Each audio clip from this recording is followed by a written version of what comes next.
Good evening, fuckers, and welcome to the next Train Simulator Classic request video. Now, let me give you a bit of background as to how I do things with regards to these videos. Most of the time, I've got one or two sort of like ideas with regards to specific routes I want to do, or a specific loco that I want to show, and occasionally both. So I always have them sort of floating around so that when the inevitable quiet time, as far as lack of requests come along, I've still got something that I can record and put on the channel. Now that changes when I get a request. As soon as I get a request, they always take priority. So the first thing that I will do is put any ideas I've got to one side and get the request done. However, for this, I'm going to make a bit of an exception, because I currently have 3 requests waiting to be done. Obviously they will all be done, but this run is one that I am particularly keen to do. So much so that I even made a post about it on the on the posts section, used to be the community section of the channel. And if I wait until all the requests are done, it's just going to get constantly pushed back and back and back and back, and eventually I'm just not going to feel like doing it. And this is a run that I am quite keen to do. So it's a bit of a one-off. I would not normally do this, but the requests are currently being paused just while I do this one run. As soon as this is done, I'm back to getting those 3 requests done. I mean, the next run is going to be Berwick-upon-Tweed to Newcastle, so they will all get done. So if yours is one of those requests, don't worry, it is coming. But this is a run that I am quite keen to do. So what we are going to be doing, you can see our train here is the Midland Pullman, the HST version of the Midland Pullman, and we are going to recreate the route that the original Midland Pullman of I think it was the 50s, might have been the 60s, certainly one of those 2 decades. We're going to recreate the route that train used to make, or at least we're going to do it as closely as we can. We do have to make a couple of minor changes, but that route was London St Pancras to Manchester. I think it went to Manchester Central. Now we are going to be going to Manchester Piccadilly. That's one of the few changes that I've had to make, but nevertheless it does mean that this is quite a long old run. But thankfully I'm able to do it in just 2 route DLCs. So the first part here is on a freeware route. This is the, you can see, MML London St Pancras to Leicester. So this is quite a big old section that we are able to do. We'll make our stop at Leicester, and then from Leicester we'll be able to go on to Manchester in that single DLC. So shouldn't be too much editing for me to do, which I'm always pleased about.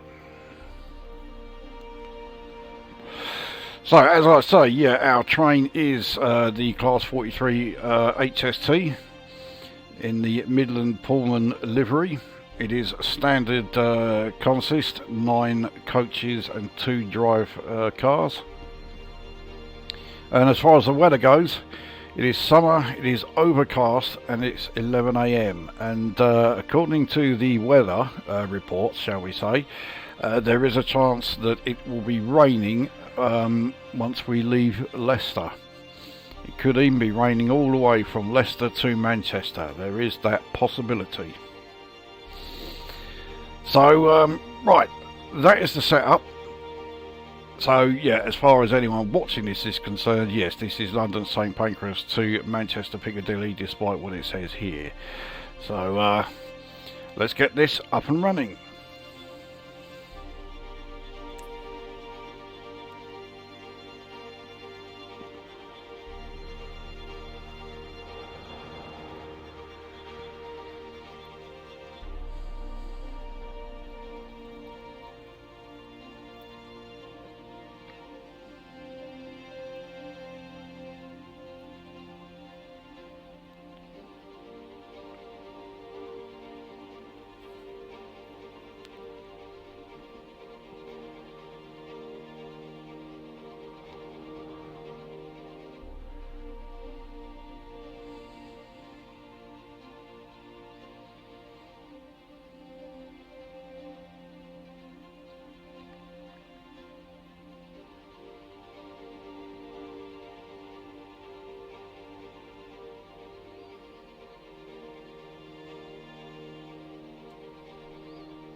And here we are.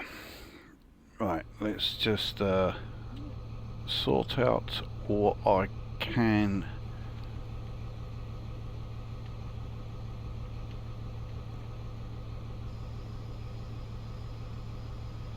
Yeah, with regards to the old clank factor, motor factor. I'll turn the motor factor down 1. There we go. So here we are in the cab of our Intercity. I was about to say Intercity 125. No, it's not an Intercity 125. It's a blue Pullman. So right, let's get the cab set up, and we want to sort out the lighting. Hang on, no, that's markers only. We want, yeah, day headlights. Right, we want, yeah, we want to turn the train supply on, and turn off the DRM. So the carriages are now getting their electric supply. I think that is everything as far as our, yeah, initial setup. So here is our class 140, our class 43 Midland Pullman. Now listen in the background there, I can hear the glorious sound of the Valenta engined intercity train. And then there's ours, which you can just about hear. Yeah, this is not using a Valenta engine. This is using a VP185 engine. I personally think replacing the Valenta engine with this is an absolute travesty. But you know, what can I do? I'm not quite sure why that's completely painted over. I'm sure there is a reason.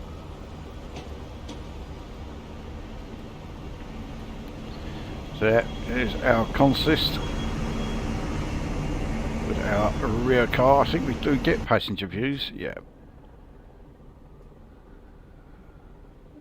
So here's how things look from, yeah, our Pullman carriage. I think we only have the one view. Well, we are, yeah, going along carriages, but yeah, we're not seeing any difference in terms of the view per se. but still, you get a rough idea of the sort of level of sort of, yeah, luxury that this train is supposed to be the pinnacle of. But it's certainly not the pinnacle of great HST engine sounds. I must also, yeah, the livery is certainly distinctive. There is no denying that. I would not say it's good though. It doesn't really suit a 125. And I also much prefer the original lighting. Not so keen on these ones here. So, as far as yeah, the old Class 43 goes, this is not a good example of it. The livery is wrong, the engine is completely wrong, the front headlights are wrong, but apart from that, it's great. Alright, anyway, let's get everything else sorted out. I think we have done it all. There's nothing behind us to sort out. So yeah, we are all set to go. Let's hope that at least the clag factor is good. We'll take the brakes off and we are about to head out.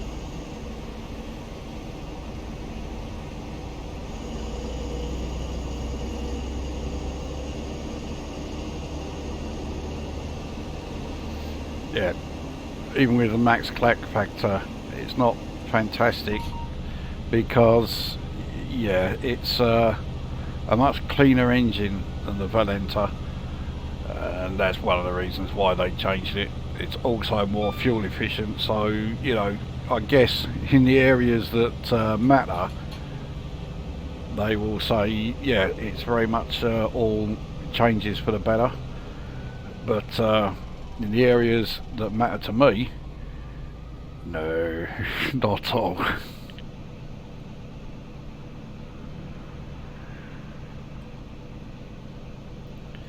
So Leicester is 98.68 miles away. That is our first stop. It's also our only stop along the way.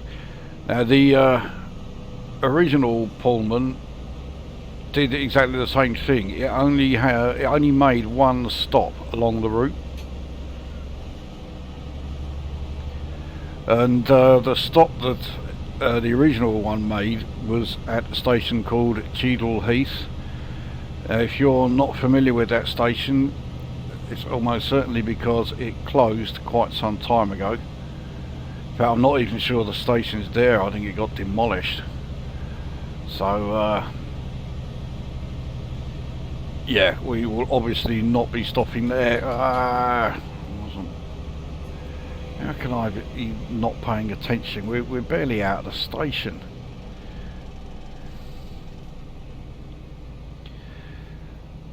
So yes, we will only be making one stop, and yeah, that stop will be at Leicester. It's kind of forced on us, but I mean, at least it means we are going to have some kind of level of accuracy, just one stop along the way.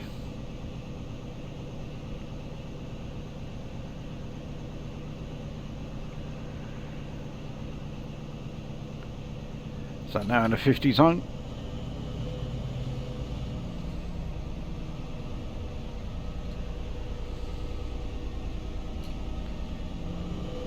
Now, whereas the Valenta engine of the you know, the original 125, or the original Class 43, whatever you want to call it, that engine was quite forgiving. If you treated it roughly by, you know, just, you know, slamming it through all the notches, putting it into full speed ASAP, it didn't have a problem. The VP185 engine though is a bit more finicky, and it takes a bit of sort of winding itself up before it's ready to give, well, almost any power, let alone full power.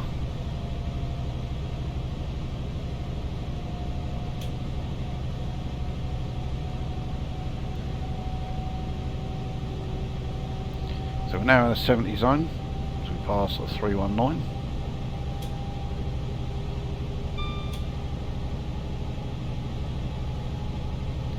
Past Kentish Town.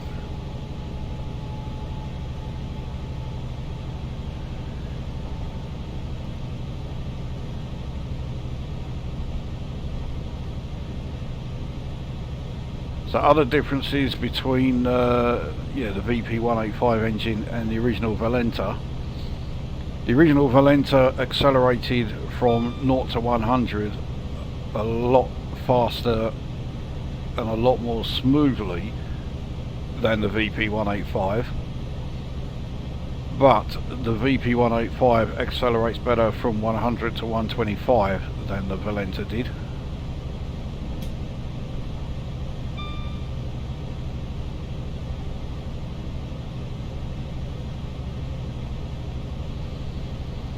I'll be very glad when we get out of all these tunnels and that. I think once we reach West Hampstead station, which will just be going straight through, we'll be in, I think, yeah, we'll have left most of the tunnels behind us by then.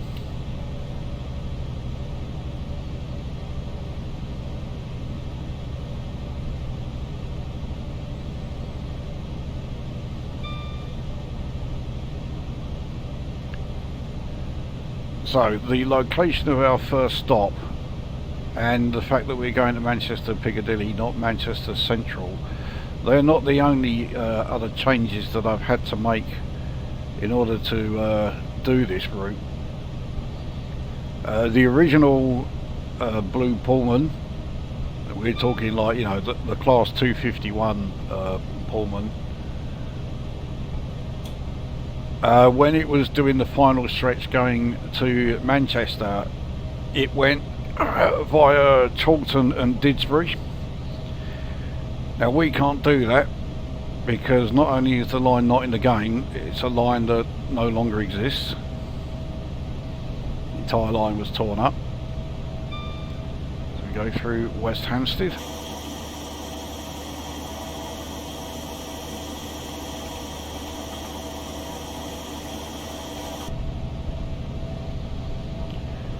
So we are going to have to take the Hope Valley in order to do the approach to Manchester. Not the end of the world. You pass a 319.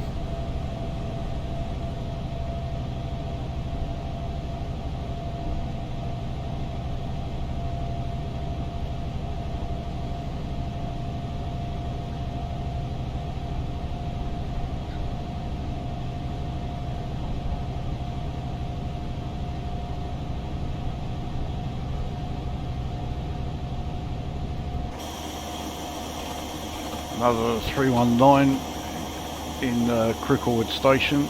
So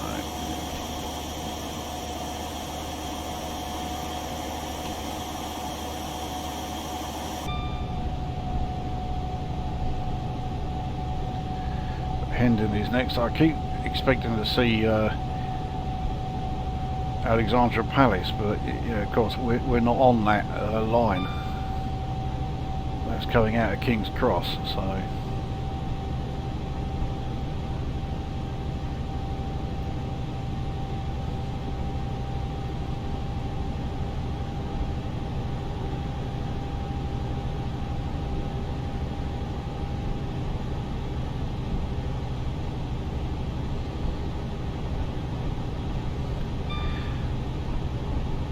now one thing about this run is that yes, obviously we are in a train that is capable of doing 125 mph,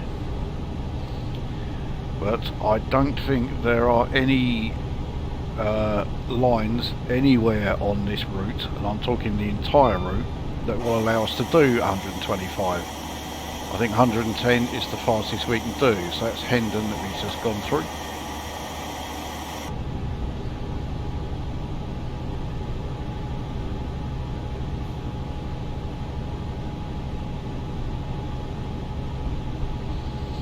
Now, one thing that I do really like about this particular HST, and several others actually that I've got, it's not a feature that is mandatory for the Class 43.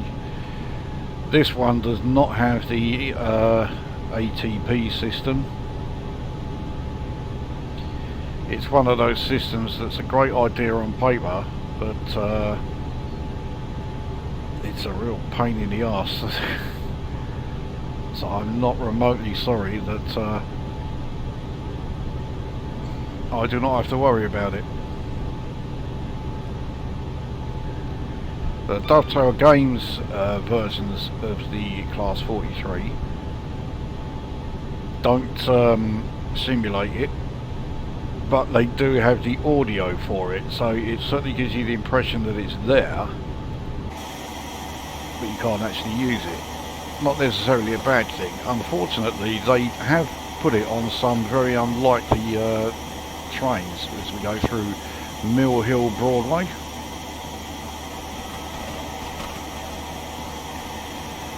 I mean, yeah, they have the ATP system on the original 1970s Intercity 125. No, it was never on those. Didn't exist then.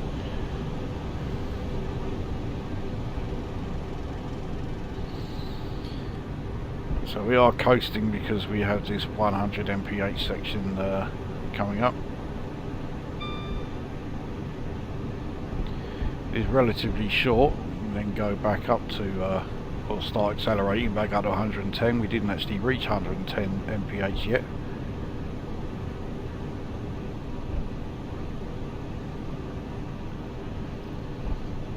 So Boreham Wood Station coming up next with Elstree Studios right there.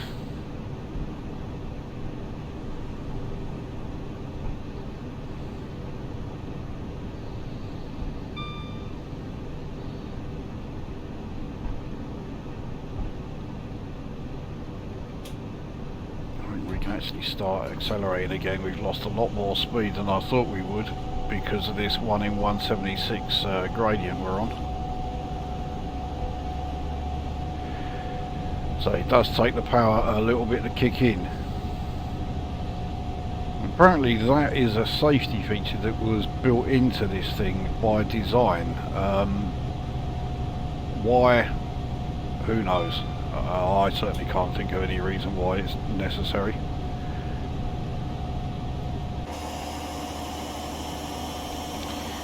So here is Elstree and Boreham Wood Station. We are now starting to accelerate again.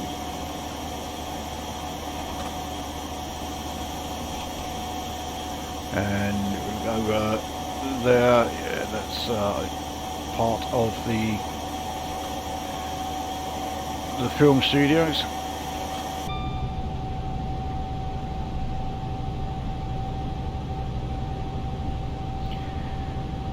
Yeah, the number of major films that were made there. I mean, if you watch Aliens, the scene where the dropship crashes, if you listen very carefully, you can hear me driving an Intercity 125 past at that moment.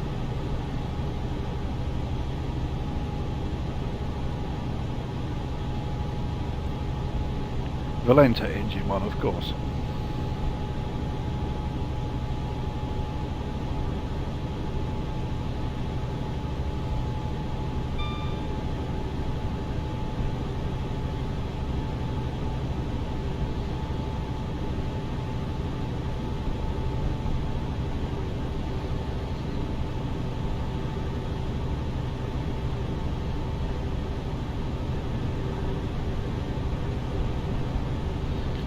So even though my new Your Request Here video only went up a couple of days ago, there's already 3 updates added to it.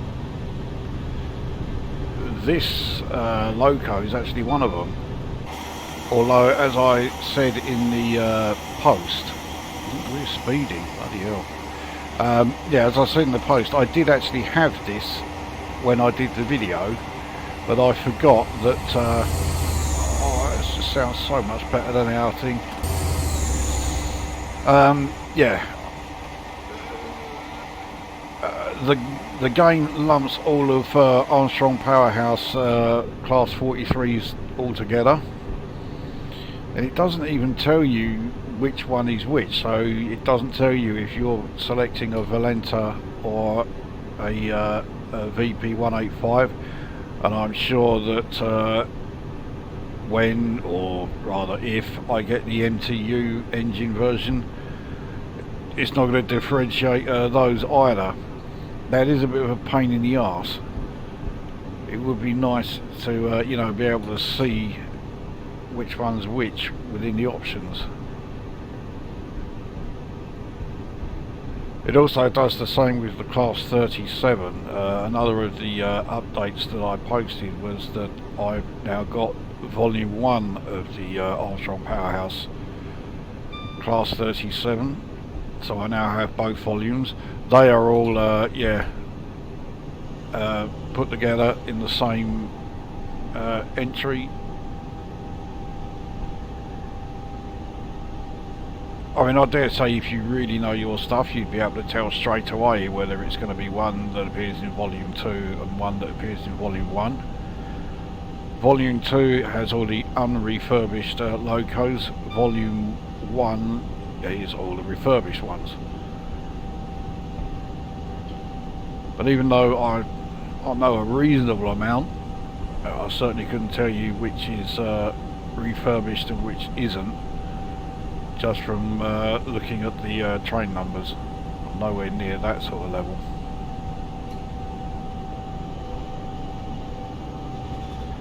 So we're approaching St Albans.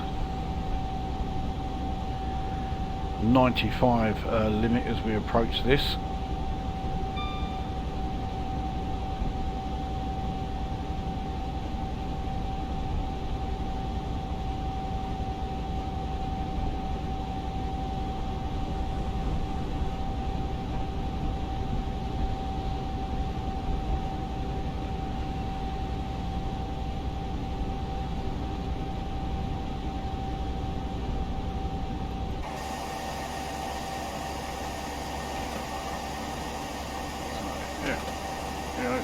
St Albans, you get another one of those towns which it looks quite nice. It is a bit boring. It is a bit snobby. It's not as bad as, you know, the likes of Maidenhead and Henley, but then a few places in Britain are. So we're now in a 100 zone again, and we'll soon be in a 110 zone.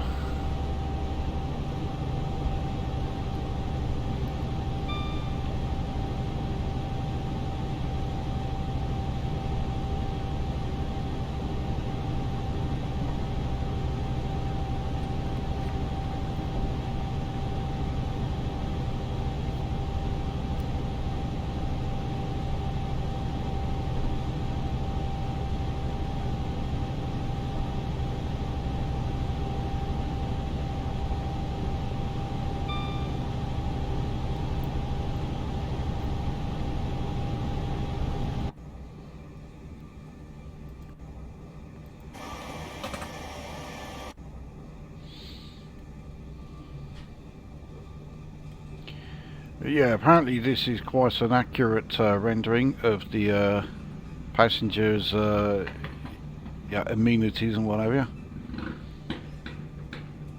And even though Pullman is still considered, you know, the very sort of like, you know, last word in luxury rail travel in this country, I was expecting a bit more from it. You look at the price of tickets, I think you'd be right to expect more from it.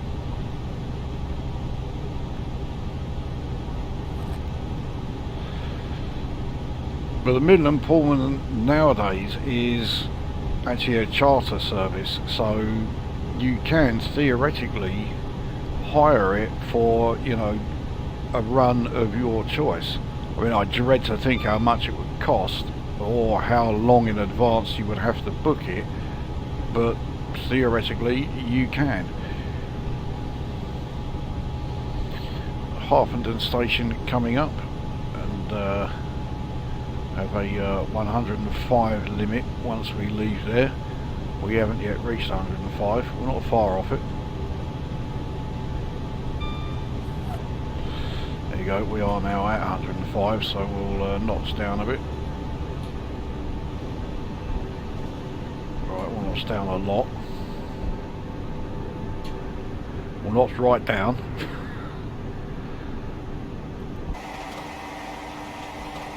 We're on a 1 in 200 downhill gradient. Actually no, it is uphill. And we have now come down to 105. So anyway, this is Harpenden station.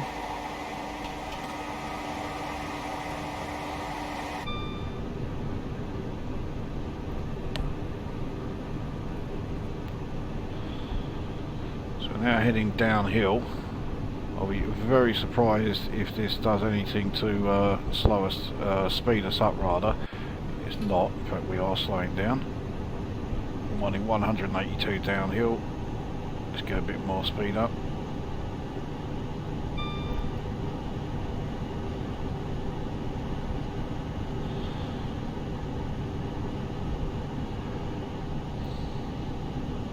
And when it came to the sort of refurbishment, you could almost say conversion sort of works that was needed doing to change the Class 43 from pure diesel to diesel electric.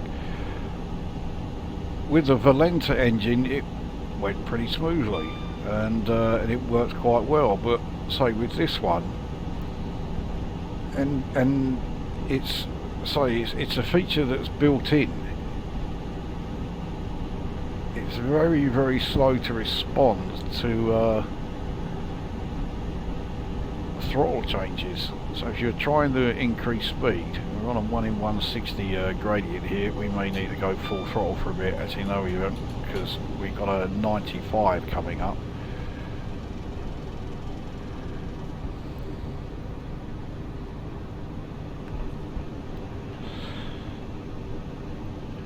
But yeah, the bottom line is you need to drive the VP 185 engine one here quite differently to how you would drive the Valenta engine. And I'm assuming the same would also apply to the MTU one, if I ever get it. Let's face it, I almost certainly will get it, I just don't know when.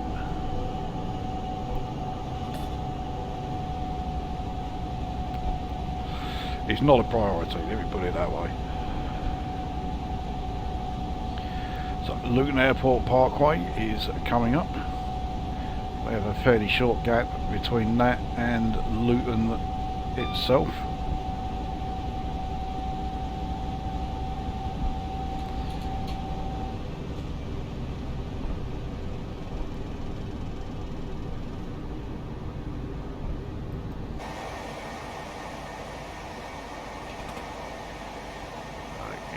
Luton Airport Parkway.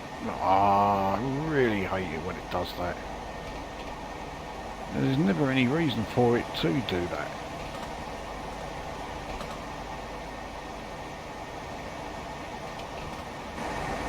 So we're approaching a 90 zone and yeah, we were speeding very quickly, or very briefly, but yeah, we were. Brakes are fairly slow to come off once applied.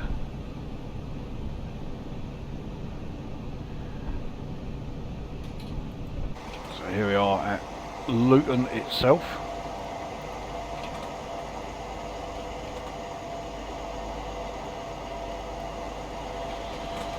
Never actually been to Luton. I can't say it's ever been one of my ambitions to do so, but so we're in the 100 zone, we've got a 110 zone fast approaching. We can now put it right the way up to notch 5 and get back some of this speed we've lost.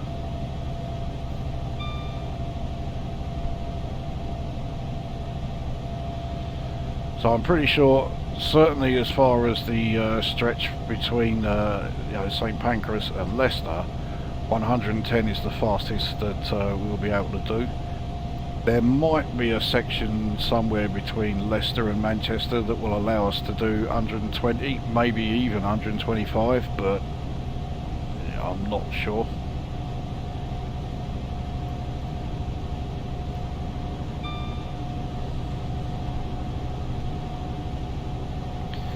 So 66 has just been passed, and here we have another 43, proper intercity one.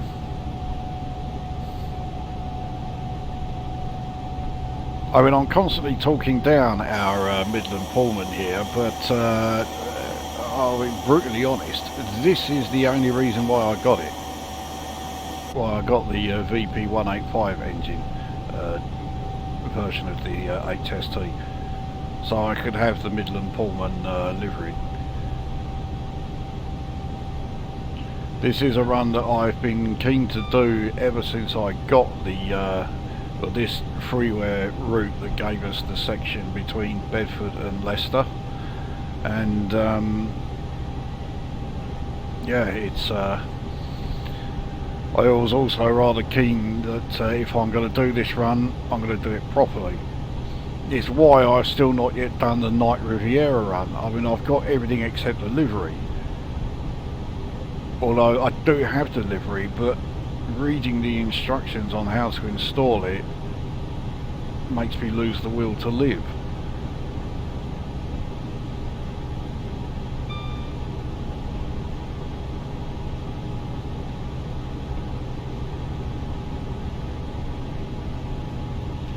So I've got a bit of a quiet section here, so while we are here, there was a question that was put to me,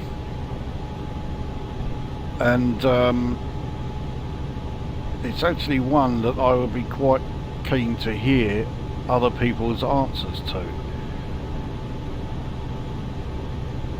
So I'm going to say now, I'm going to answer it, but I'd like to hear what other people's answers are. So I'll say this knowing no one's going to bother, but if you do play this game, the question that I was asked is, what do you find the most difficult or most challenging route out of all the routes that I have? So yes, that's me paying more attention to answering questions than actually driving the train.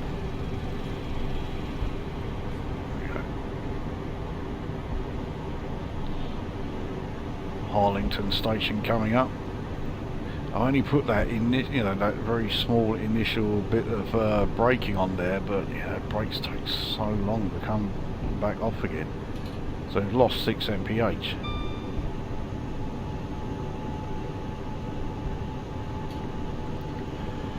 So anyway, yeah, the most difficult, most challenging route. I mean, I lumped them two together. The most difficult is going to be the most challenging.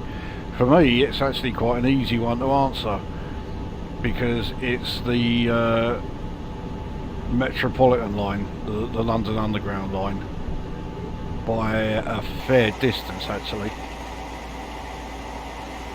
So we go through Harlington station.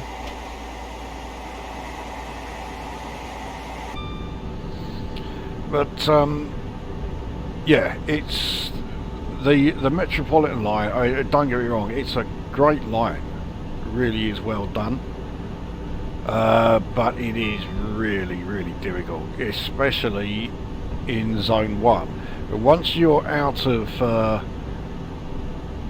basically once you're out of the actual underground section, not the pipe, because the pipe is referring to the deep level ones, and the Metropolitan line is a subsurface line. But yeah, once you're out of the underground section, then it's not so bad. But while you're in the underground section, so I say, you're certainly zone 1, might just go into zone 2. But yeah, while you're in there, it is really challenging.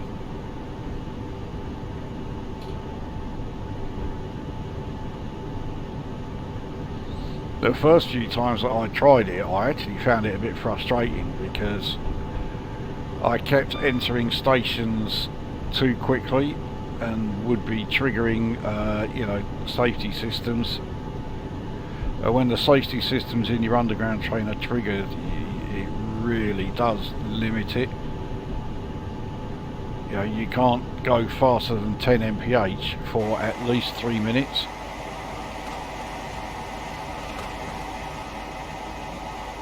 And so it's Flitwick station we just went through.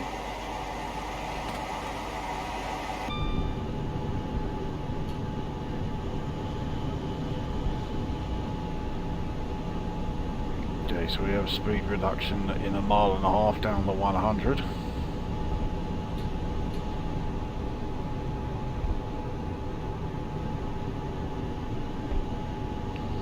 It's quite short. It goes back up to 110.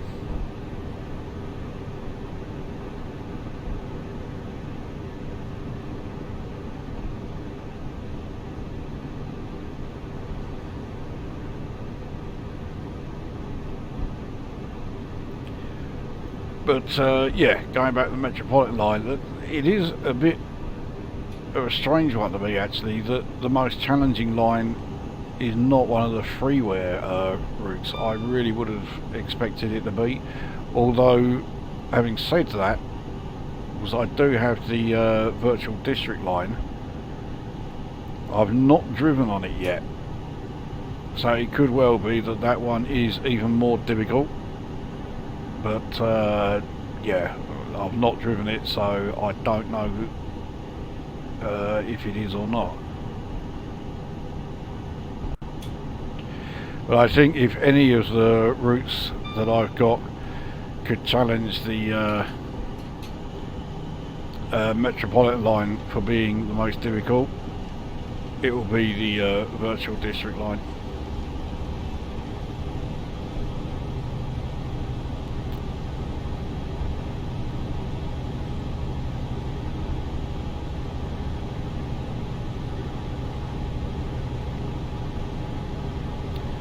So that is my answer to it.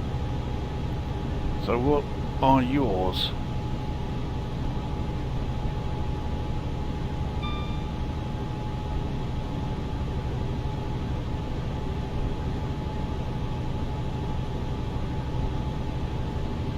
So fast catching up with this 319.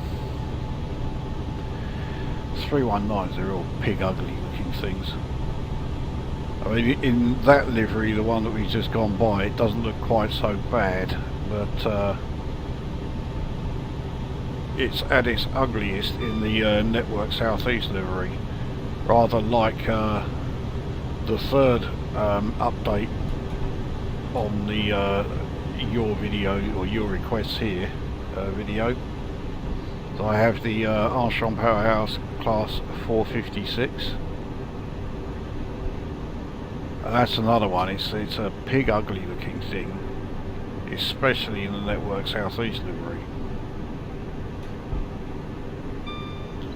And the thing is, I really like the Network Southeast livery. I hate the fact that yeah, two of the ugliest locos to have run on the British network are at their worst in the Network Southeast livery.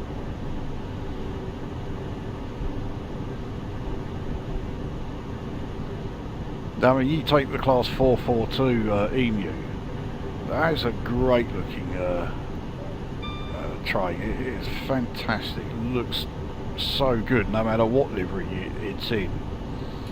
But it does look exceptionally good in the Network Southeast livery, it looks fantastic. And even the Class 365, I mean, I'm not a big fan of the 365. It's all right, but I you know, I would never say I was a fan of it. But in the Network Southeast livery, yeah, it looks great. Even with that stupid smiley face sort of like front that they put on it. And that was done deliberately. it got the nickname the Happy Train because of this stupid smiley face thing that it's got on the front.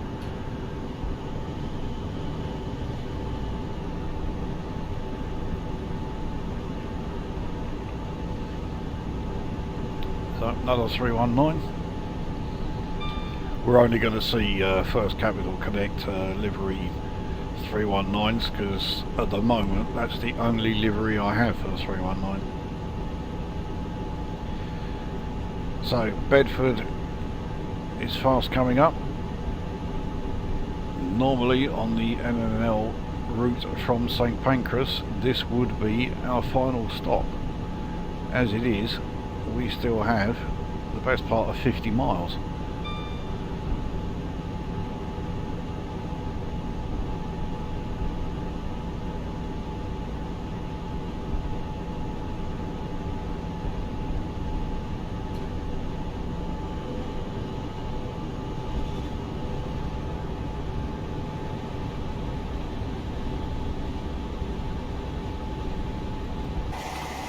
So, yep, here we are, Bedford Station.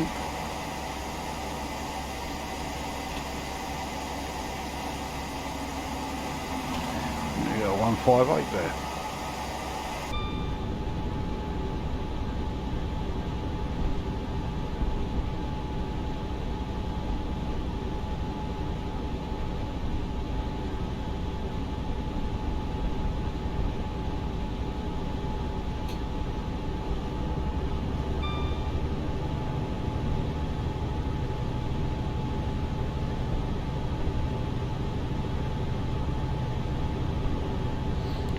So all of this, right the way up to Leicester station itself, this is all like new that was yeah, added to this freeway route.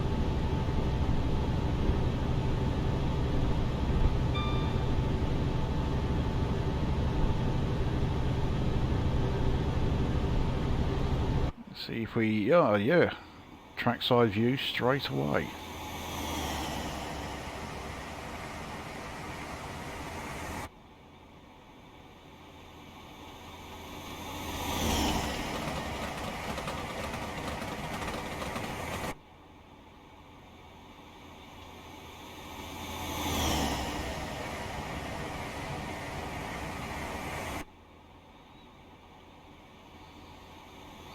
I think we are only going to get the one trackside view though.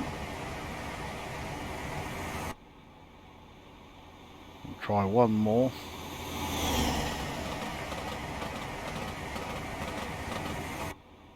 Yeah, that is it.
A bit of a steep uphill climb here.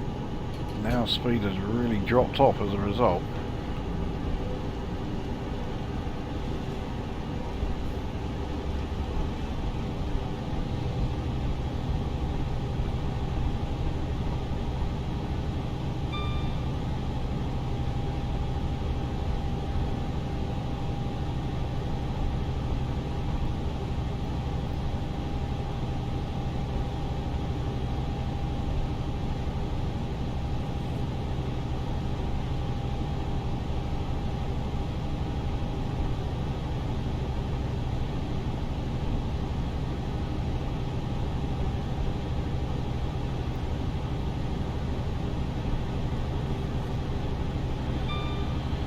It's 1 in 200 uphill climb. I mean, it's not a particularly steep gradient, but yeah, as I've said in multiple videos, high-speed trains do not have the best torque figures.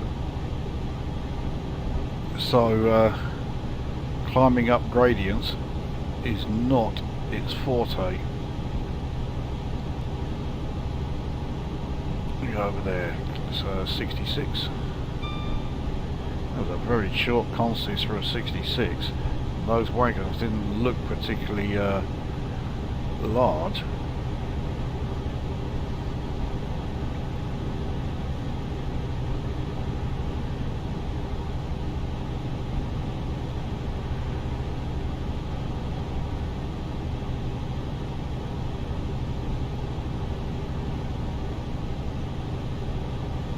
So yeah, on a 1 in 150, we are at notch 5, the highest notch, and we are losing speed. And we are still doing 98 miles an hour, so it's not like we're, you know, crawling along.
Now 120, or what? Yeah, 1 in 120 downhill.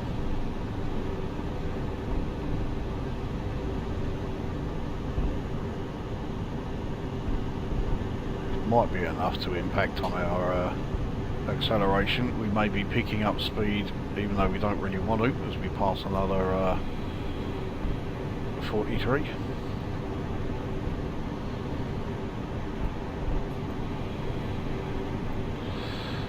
We are approaching an 85 mph section, so we do need to shave off some speed here.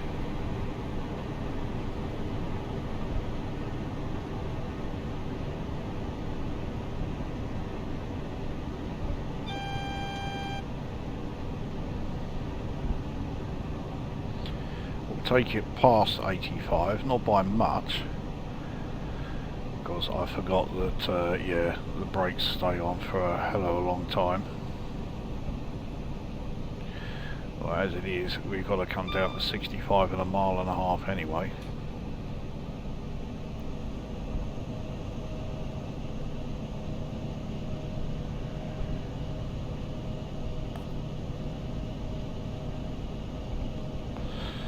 So first, well, next station rather, Wellingborough.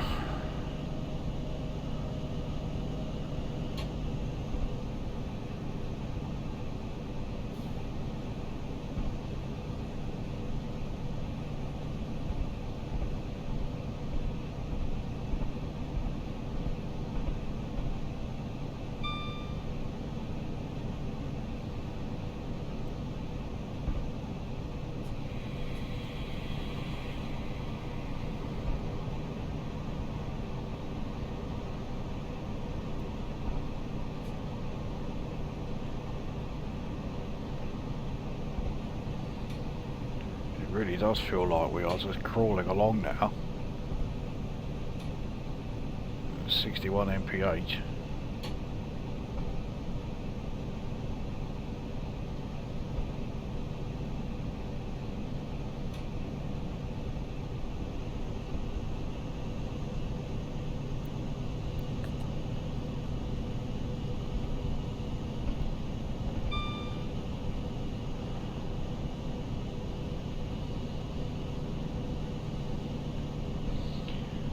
fair bit being rendered around Wellingborough, so there is a bit of stutter.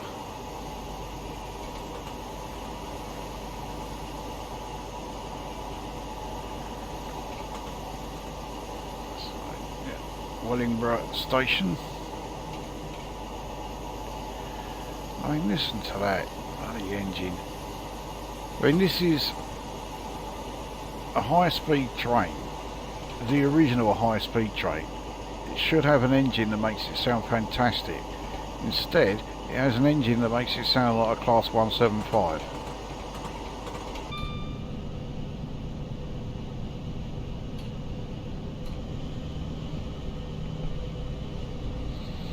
So we are now in an 80 section, very soon entering a 90 zone. There we go.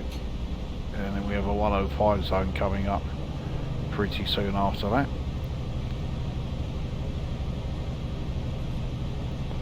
So we can certainly put it right up to notch 5.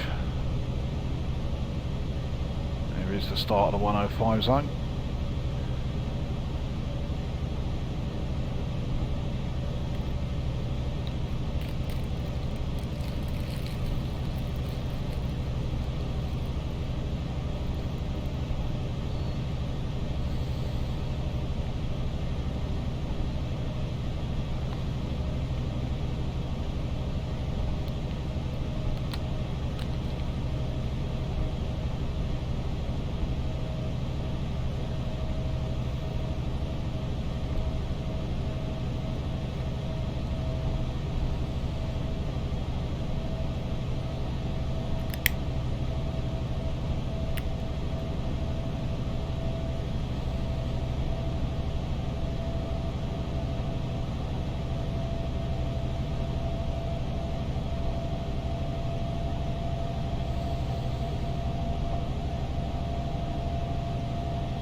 Trying to see what loco this is that we're fast catching up with.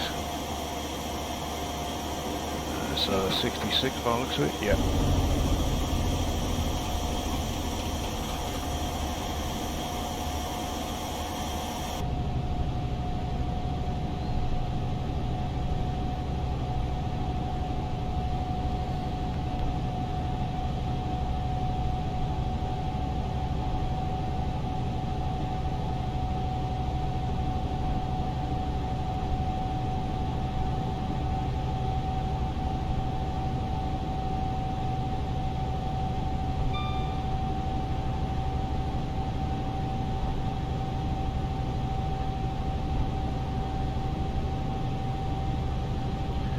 Another 80 mph section fast coming up, a mile and a half.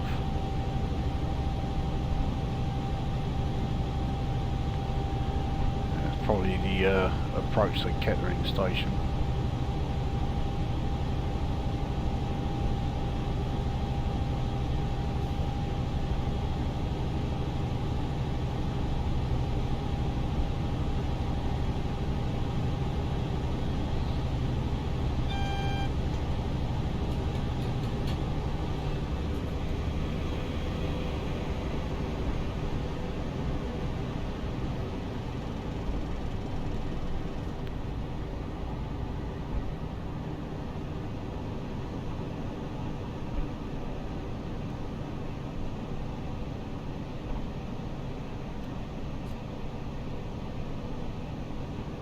We'll let it continue the drop a bit because, yeah, obviously we have that 65 zone there.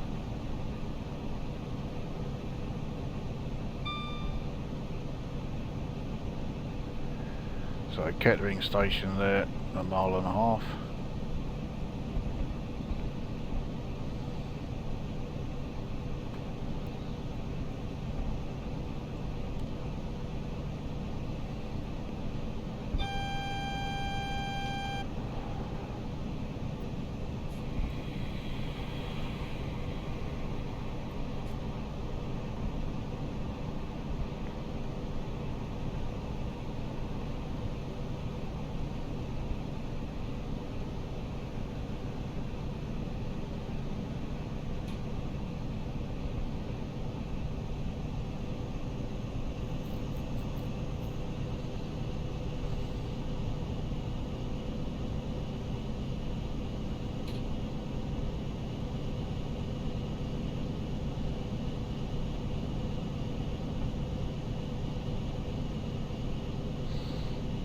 Here's another 185.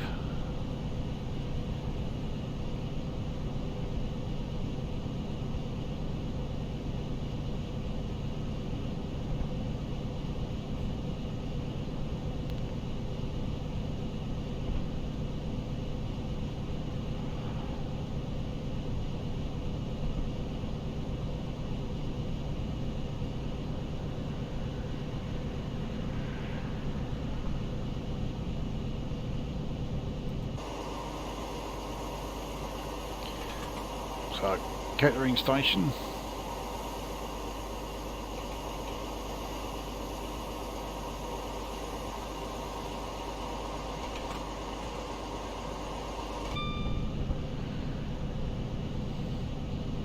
So into a 90 zone, let's get some speed up again. Now we are climbing a 1 in 125 gradient. This will certainly impact in our acceleration. In fact, we may not even be able to accelerate.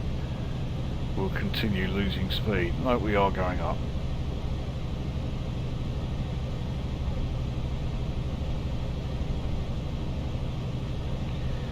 We're using over 1100 amps at the moment. That's a pretty hefty amount.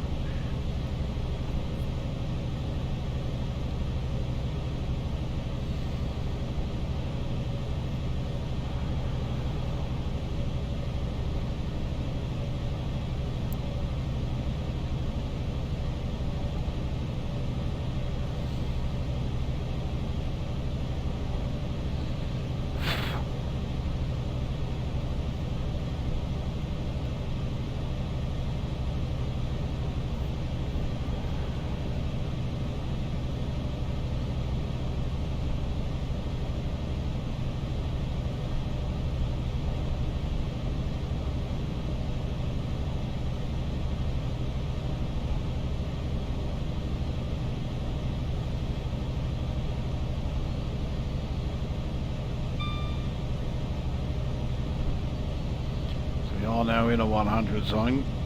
The uphill climb is now 1 in 118. We are still accelerating, but very, very slowly.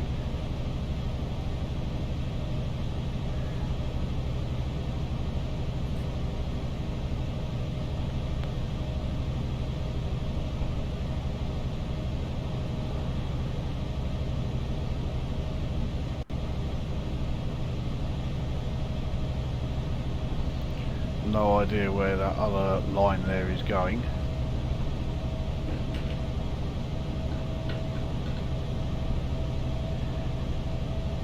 If anyone does know, feel free to let us know.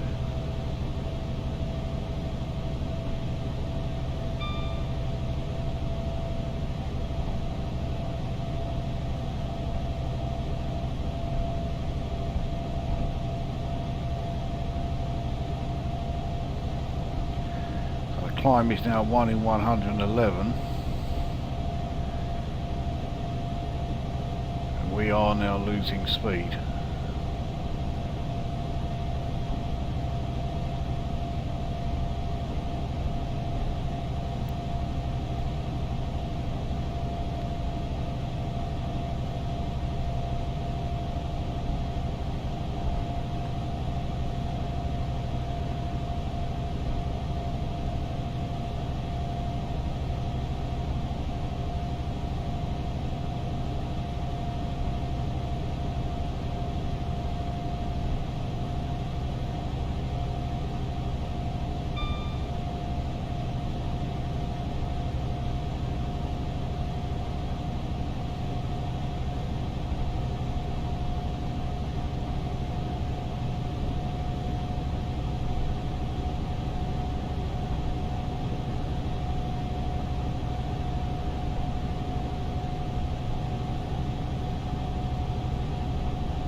very near the summit. We can see there, yeah, Desperate Summit.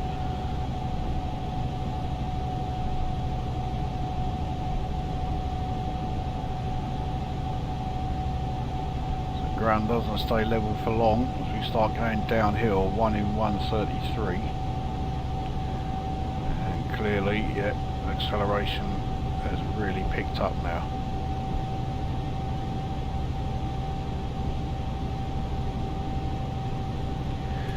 Just see if we can continue accelerating with power off. No, we can't, so yeah, we do need to keep the power on. Now, I fucked up a bit there by putting it on to 0. Yeah, it's going to wait a few to allow us to put the amps actually into the engine. There we go. That's another one of the safety features that's, yeah, I think it's more of a pain in the arse than an actual safety feature, but there you go.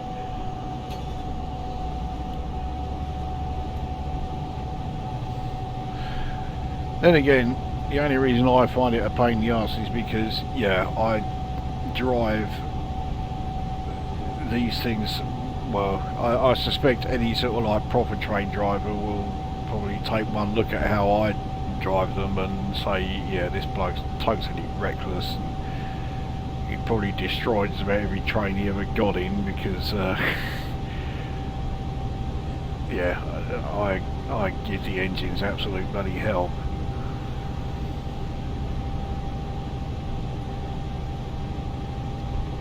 Really the only loco in the game that you can, or you need to drive like that, is the 506.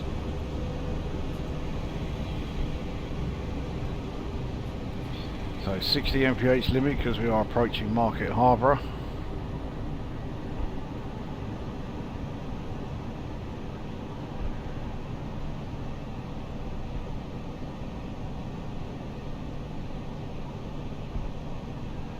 And this is the penultimate station. What am I doing?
So, Market Harborough Station.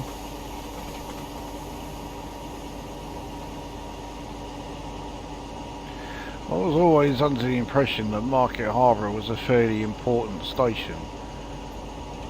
It sure as hell did not look it there, unless they're still in the process of building whatever it is that made it important.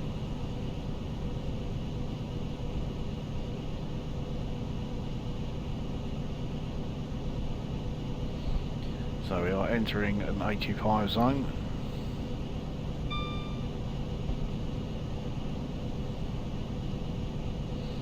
There we go. We'll pick up a bit more speed, then once we're in the 110 zone, we'll take it up to notch 5.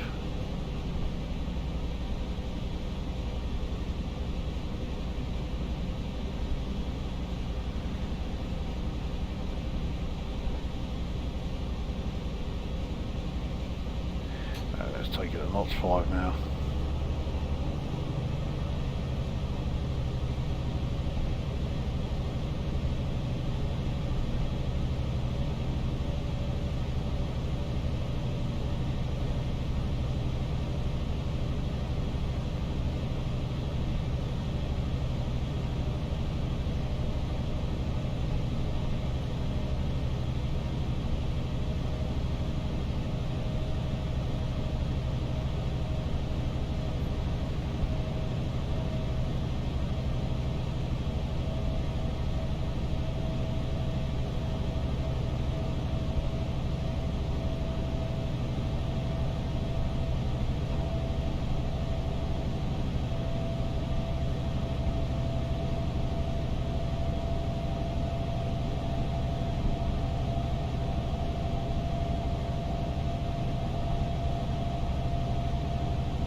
speed decrease in just over half a mile to 100. We still haven't even reached that speed yet, so we'll just carry on accelerating to 100.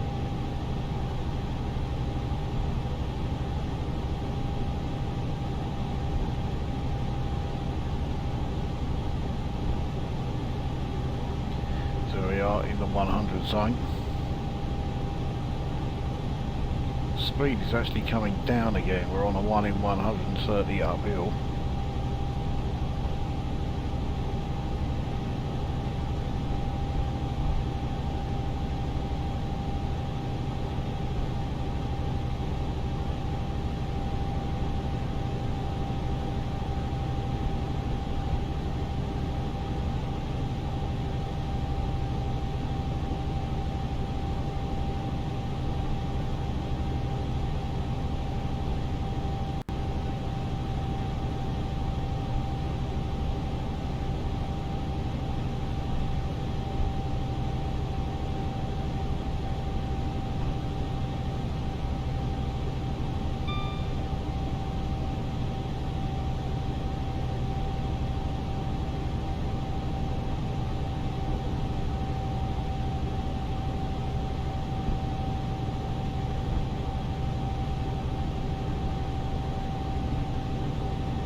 So downhill now, speed is increasing.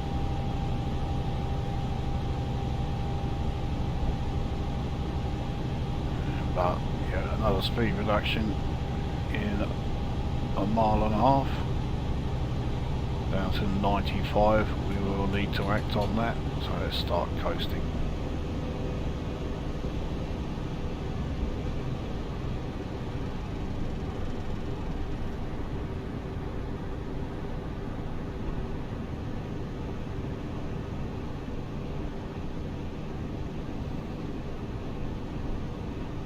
Yeah, so we're fine for the 95 section, still 3/4 of a mile away.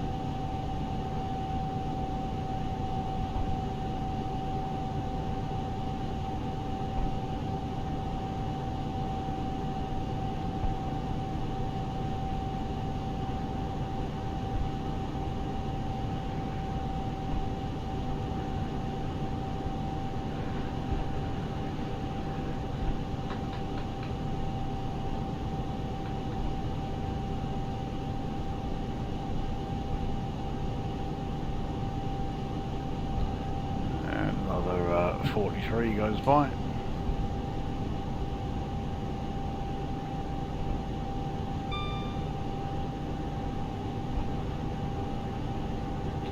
So entering the 100 zone. We are now in it. Let's get ourselves closer to that 100. We won't have much chance to actually stay there, but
So 80 limit coming up, a mile and a half.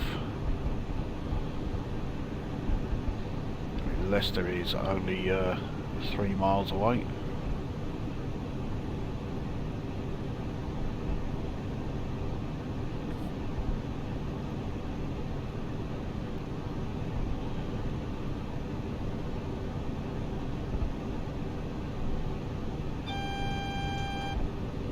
There's some more put forward for it.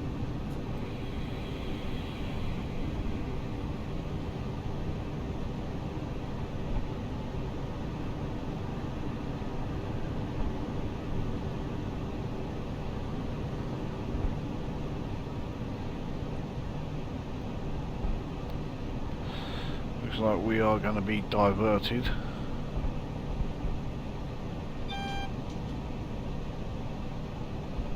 So we'll continue to brake. So yeah, 50, 40, 15 there. That must be the points that we're going over.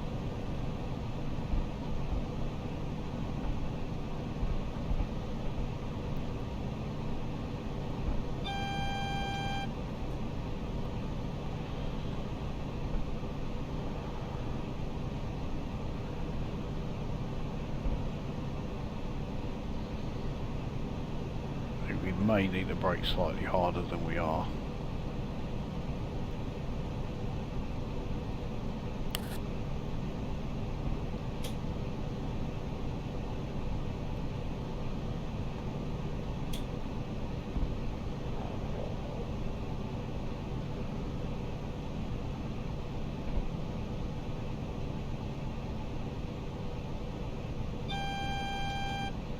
Second notification.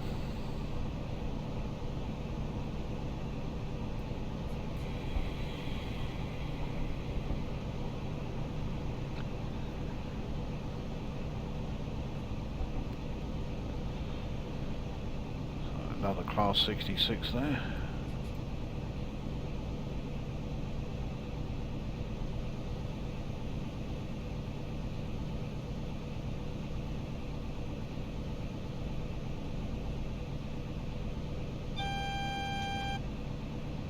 So the final notification.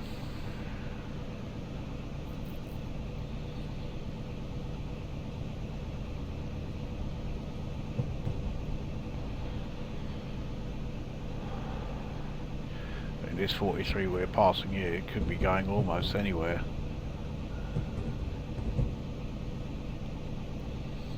Well, I think we can rule out it going to Scotland.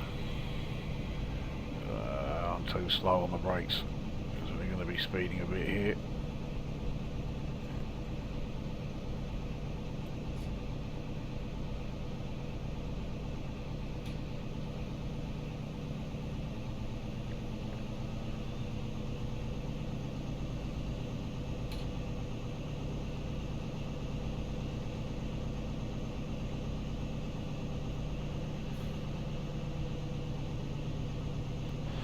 So I was too slow applying the brakes and rather heavy-handed with them when I did apply them.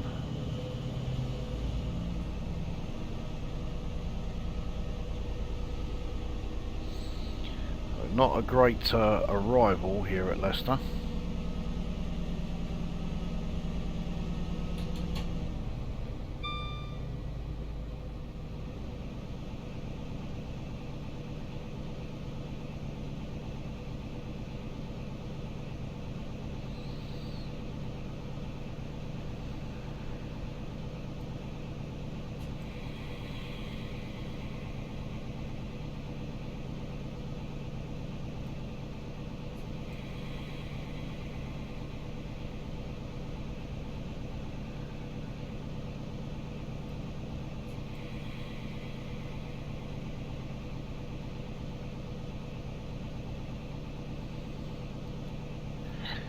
So here we are then, our first stop of the journey, our only stop along the route at Leicester.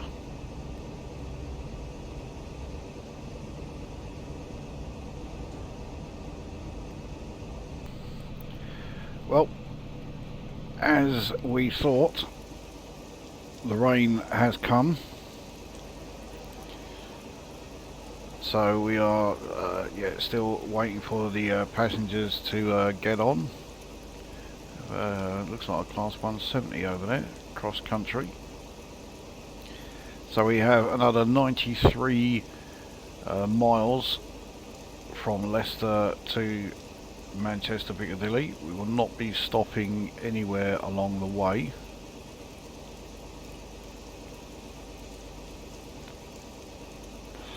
I don't think the rain is going to affect how well we're going.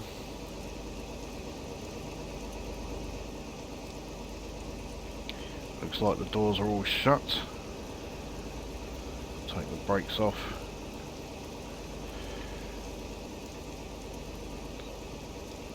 Hopefully we can make a more impressive exit than we did at St Pancras. Right, brakes are off. Let's get underway.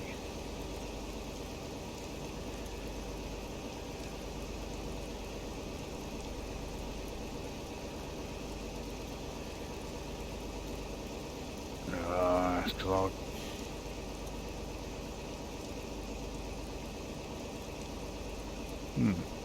Is there something I have forgotten? Yes, I forgot to turn the bloody DRA off.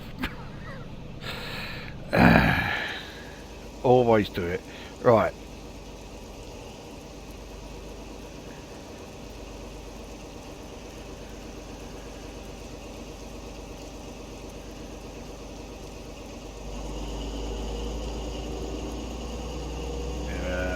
The old clean engines don't produce the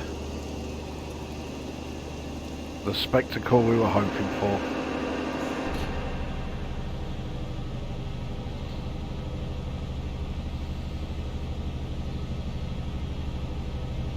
We're using over 1700 amps pulling out of here in notch 5.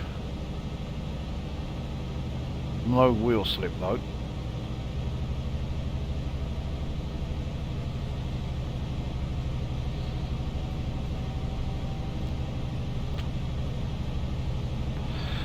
So I've got no idea what way it's going to take us. But I'm assuming that we are initially going to be heading towards Derby, and it will then put us on the, I think it's the Erewash Valley, from Derby to Sheffield, and then yeah, we certainly know it will be the Hope Valley from Sheffield to Manchester.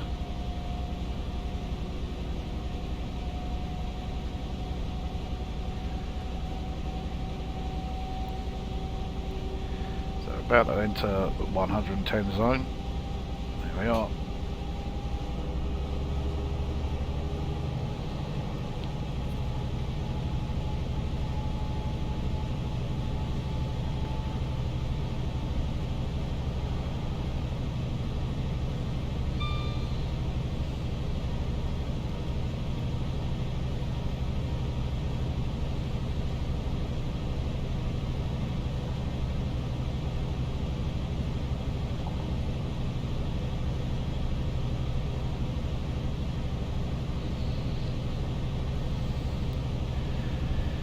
Yeah, we're on a just trains route now, so there's going to be quite a bit rendered, so we will get a bit of FPS loss, which is a shame, but yeah, it can't really be avoided.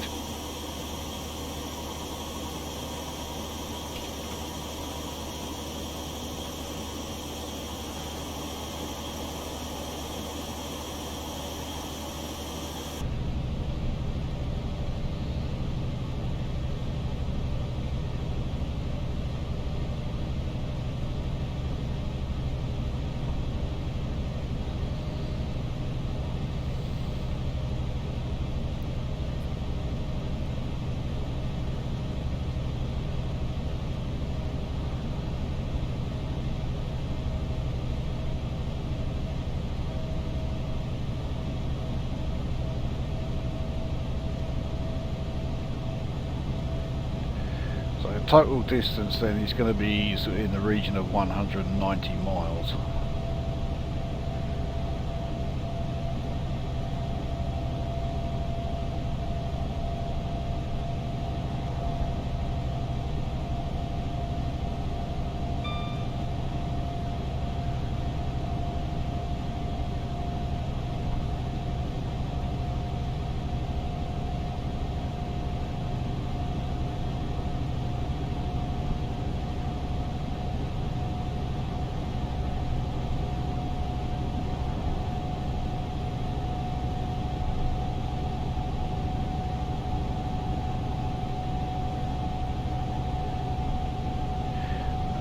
Do have a 120 zone coming up in a mile and a half.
Entering the 120 zone, we're now in it.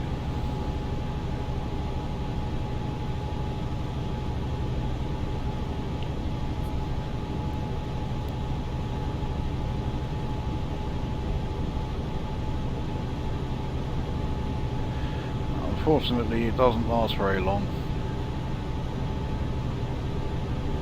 But I mean, we haven't even reached 110 yet, let alone 120, so we may not even need to act on this reduction to 110 mph.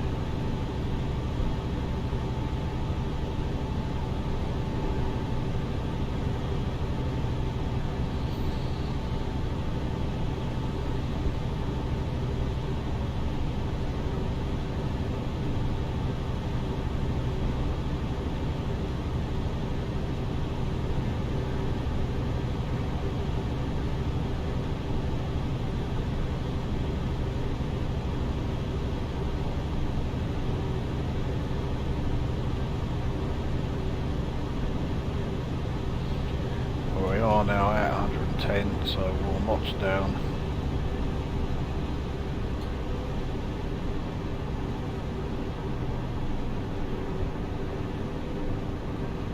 Pass. Why was the Southwest trains up there? Unless that's a Midlands trains. The liveries are very, very similar.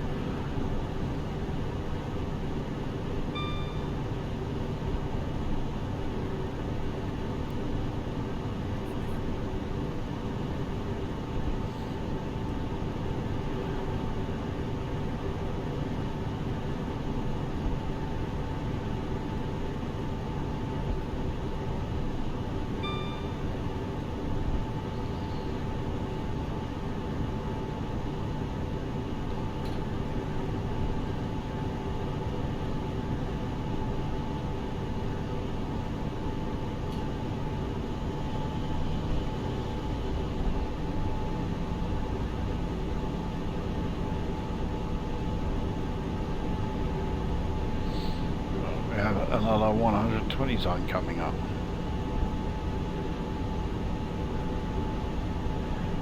We're rather glad to see that.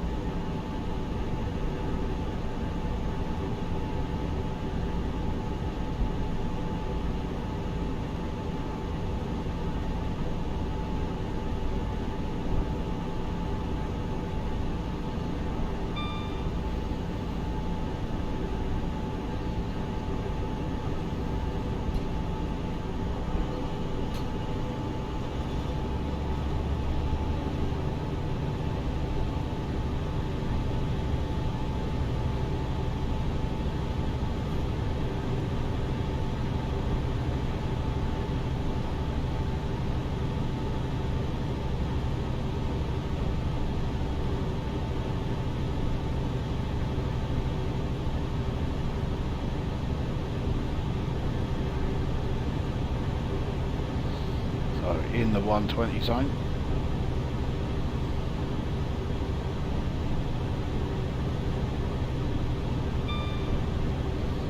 Leicester station coming up. We actually have a 125 zone the other side of Leicester station. We're already going the fastest we have for this entire journey. We're only doing 112. I say only.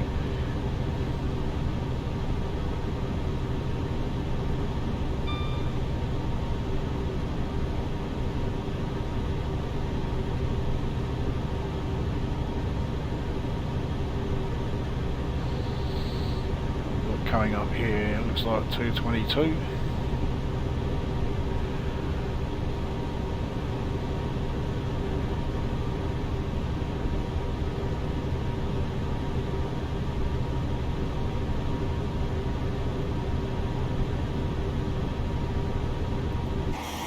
So, Leicester station.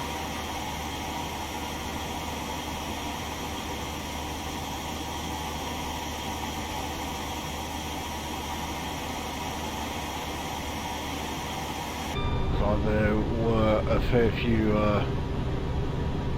fair bit of a line to our left that had been pulled up from Leicester station.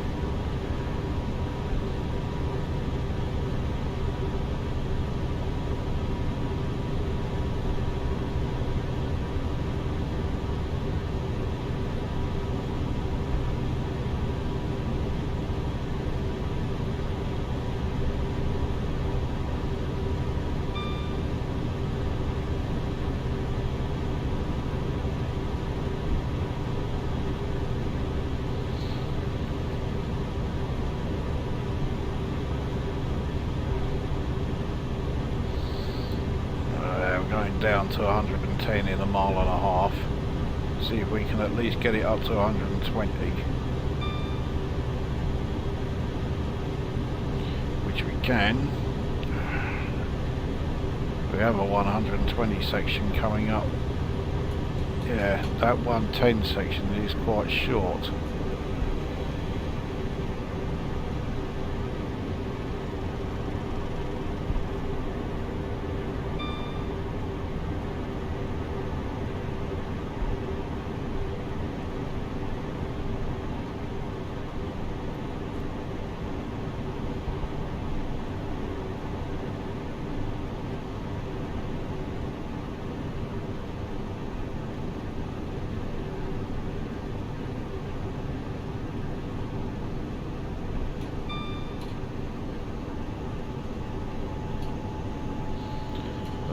In the 110 zone.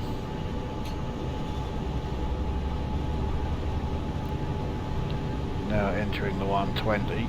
We need the whole train to enter it before we can do 120, which we are now.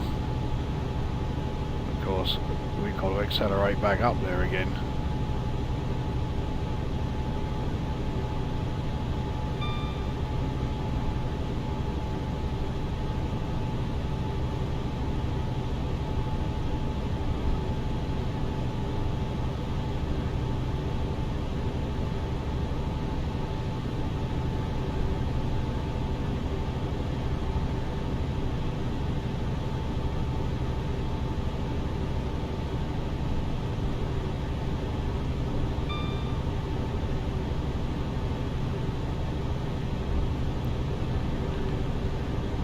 Midlands Parkway station next.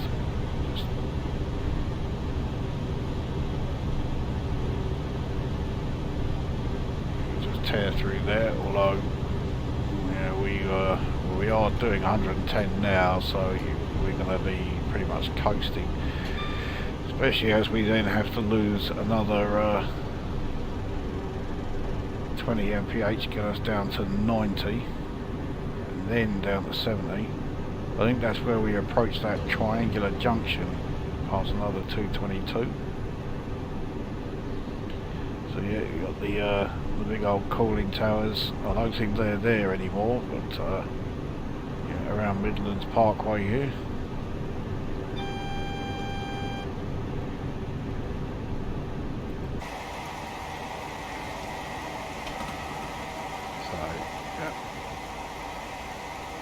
East Midlands Parkway, I should say.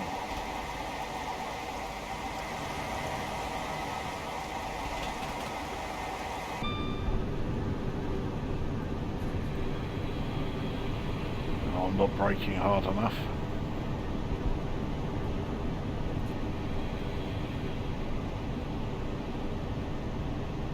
So yeah, speeding through here. That did not look like that was being rendered very well.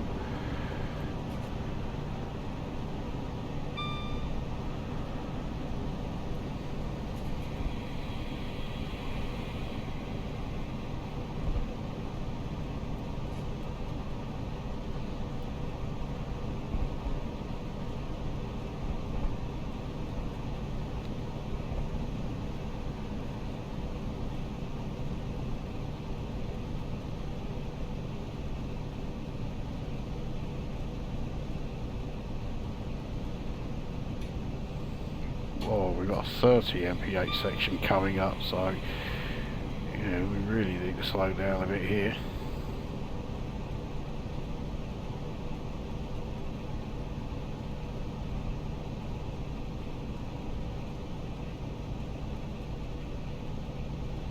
Must be going over points or something.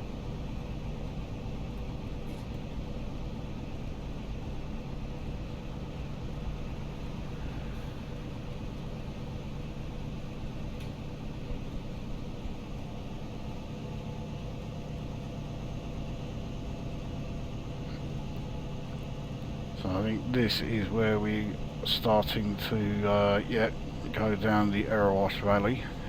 Yeah, as you can see there.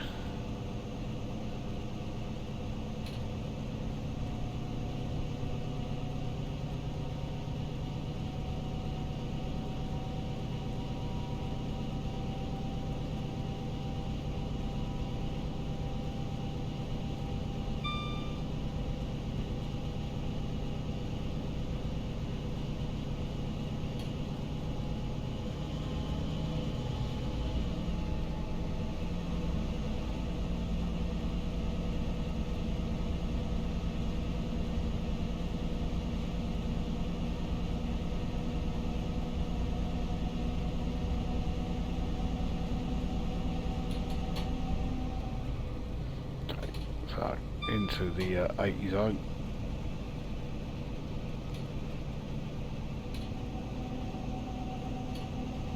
In fact, yeah, just take it right up notch 5.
A few wagons there. I'm not quite sure what ones they were, but this is Totem Depot, one of the largest sort of freight depots in the country.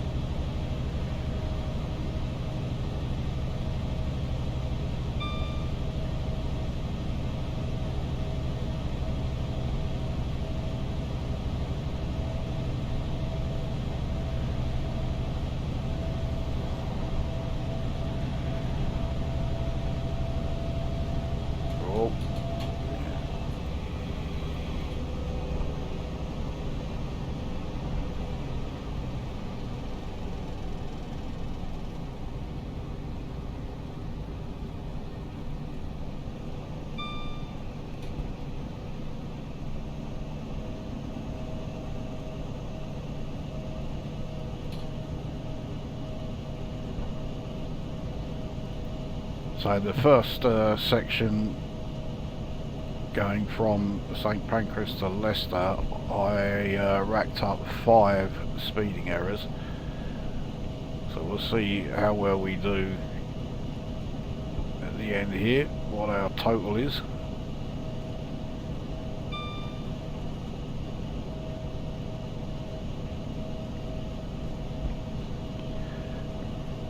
And considering that this is the first time I've driven this particular HST, and it does drive noticeably different compared to the Valenta engine one, I don't think I've done too badly.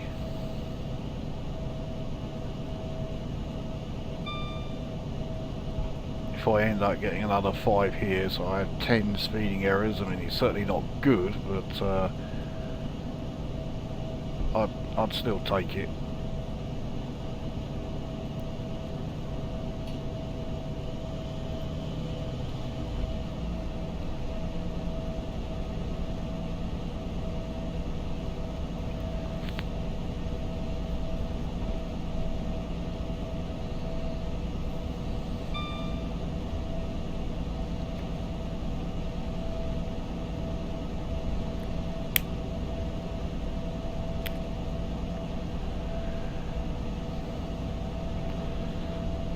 Ilkeston station coming up.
So speed reduction down to 65 coming up. It's fairly short. So here is Ilkeston station. Pretty basic stuff.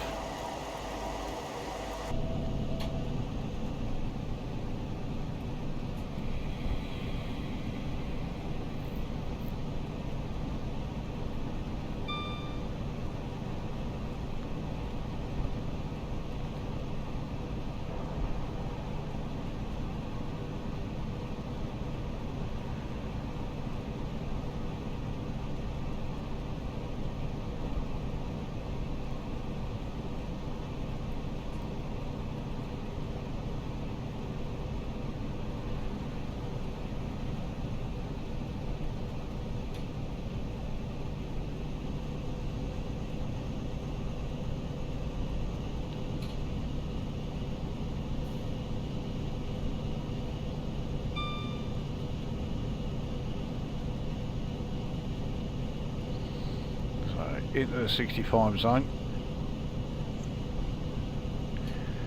We are going uphill 1 in 190.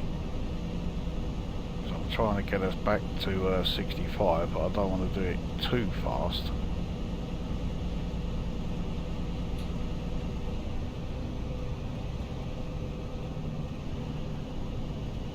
Langley station next, Langley Mill station.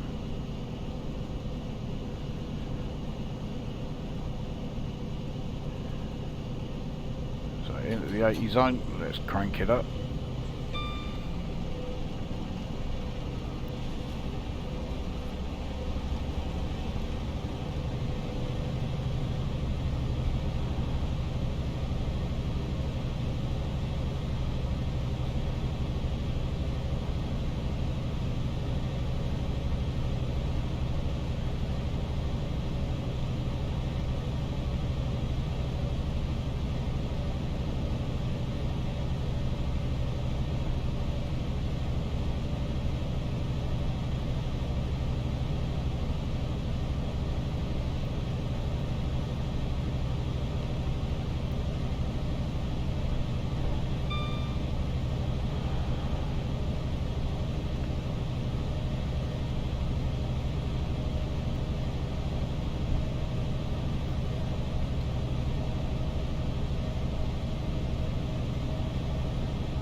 So, yeah, here is the Langley Mill.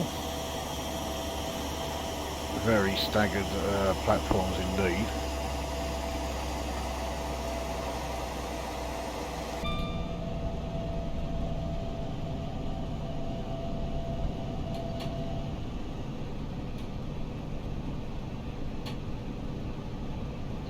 You may just about be able to see through the HUD. This light here sometimes comes on, and that's telling me that I'm applying power too early, and the power is just getting cut off again.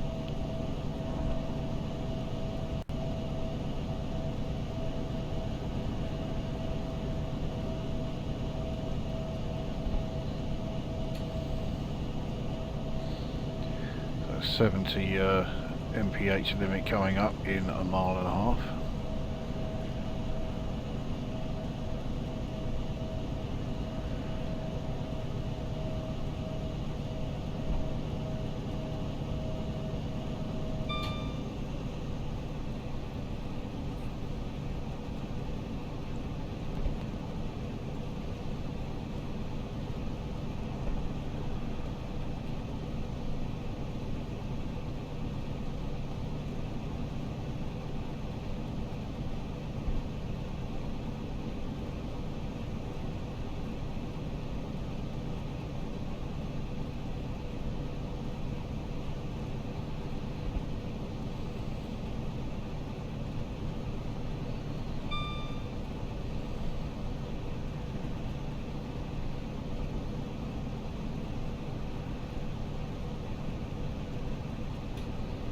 So we're fine for the 70 section.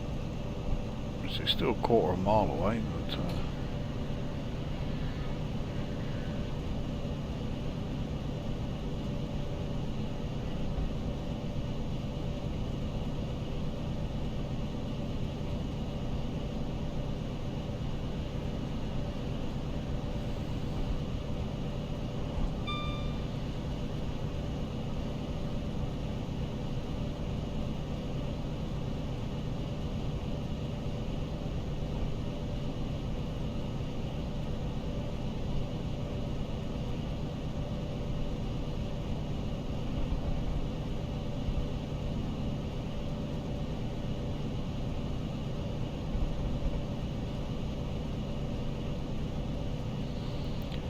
only 150 uphill climb here.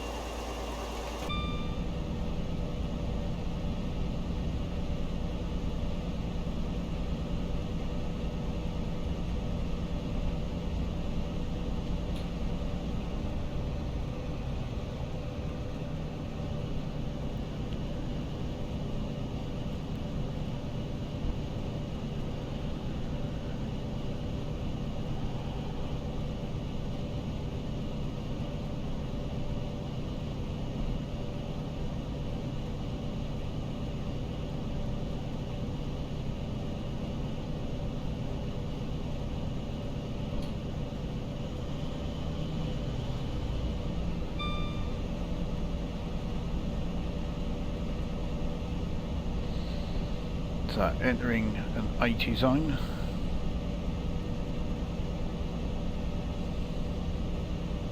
Alfreton station, you guessed it, a mile and a half away.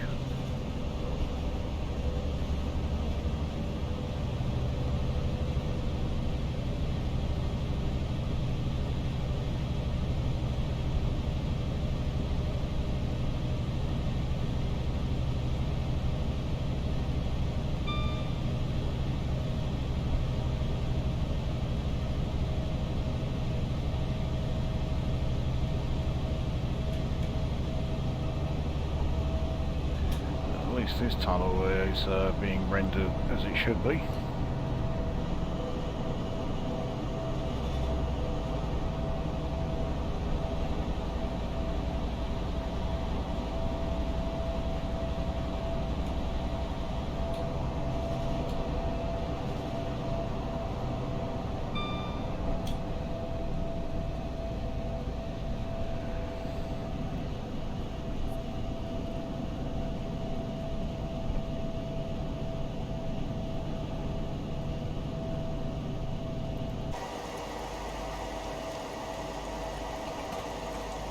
So, Alfreton Station, yeah, real no frills.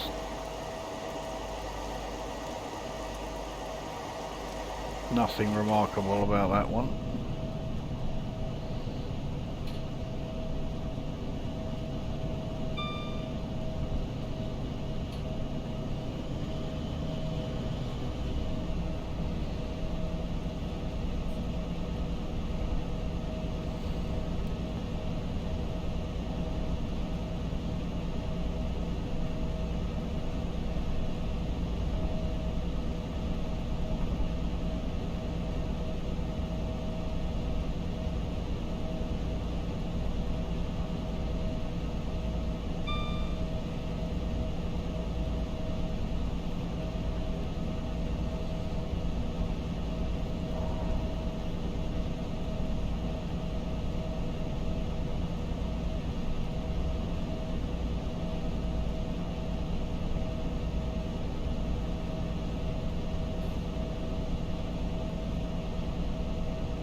So we've got a few speed changes in quite quick succession coming up.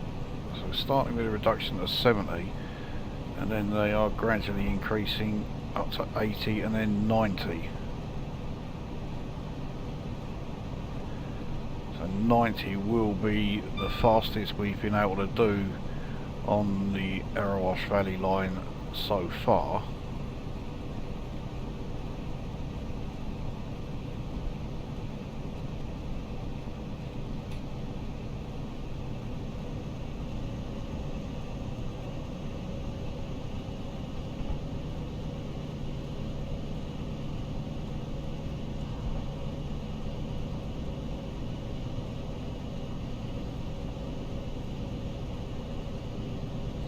So we're into the 70 zone. You can again clearly see where other tracks have been pulled up.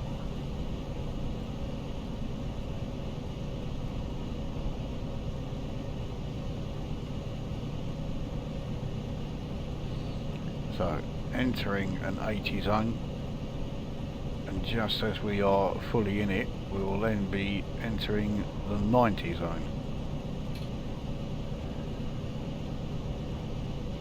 So yeah, here's the start of the 90. And we can crank this up to maximum now. We're now in the 90 zone.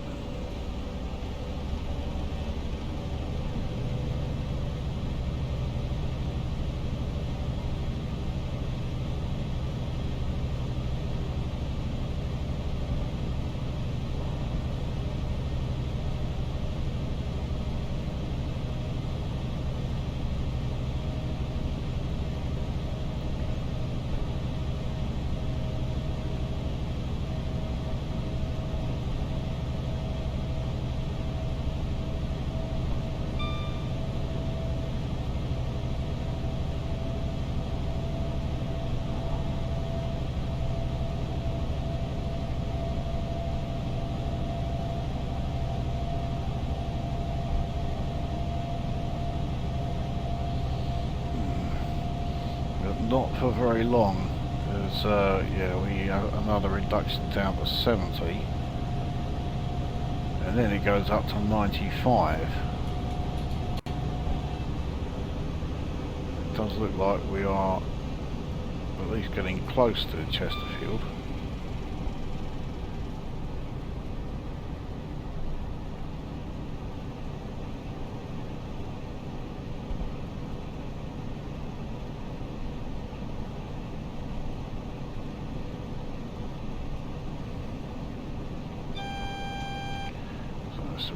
Speed reduction alert, there goes the Morphers board. So yeah, Chesterfield station coming up. No prices for guessing how far away it is.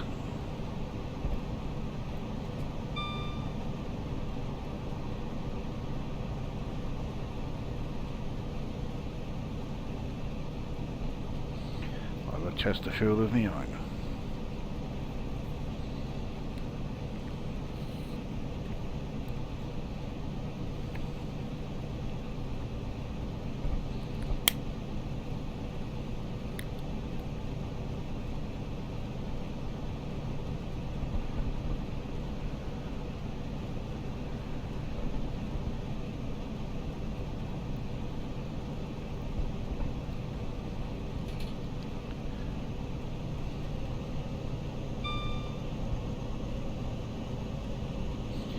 So we're in the 95 zone, we'll accelerate to 90. As the 90 limit comes into effect just as we are entering Chesterfield station.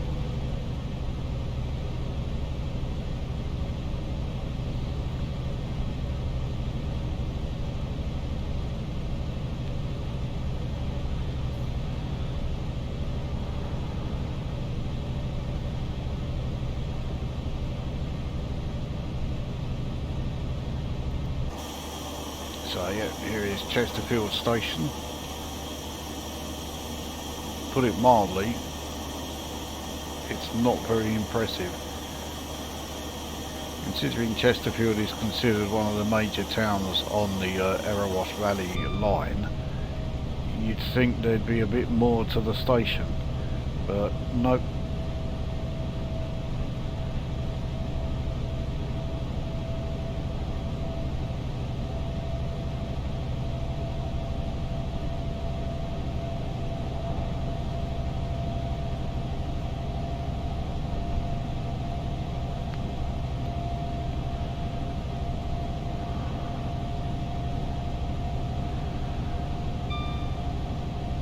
That was a 221.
1 in 100 uphill gradient, and just, yeah.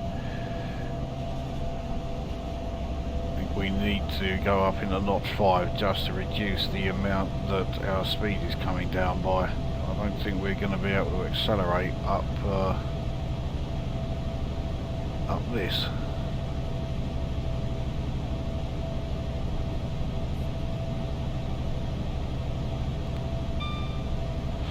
We are accelerating. It is unexpected, but I'll certainly take it.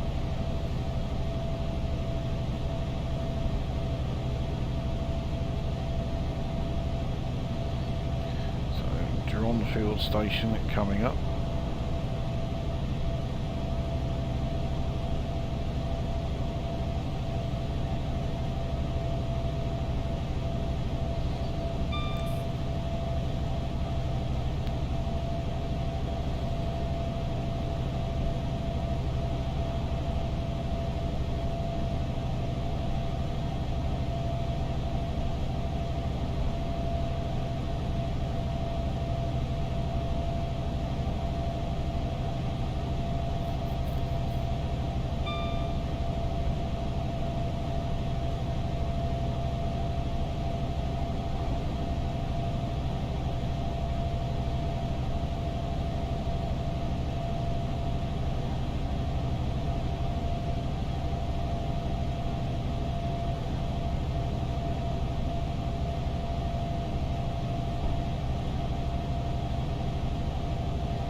Yeah, here we are, Dronfield Station.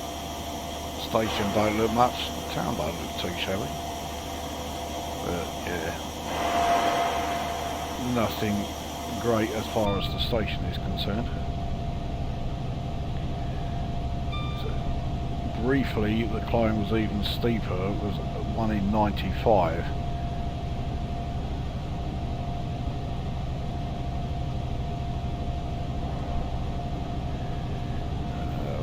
Have some hefty speed reductions coming up. This must be points we're approaching. Double yellow rather confirms it.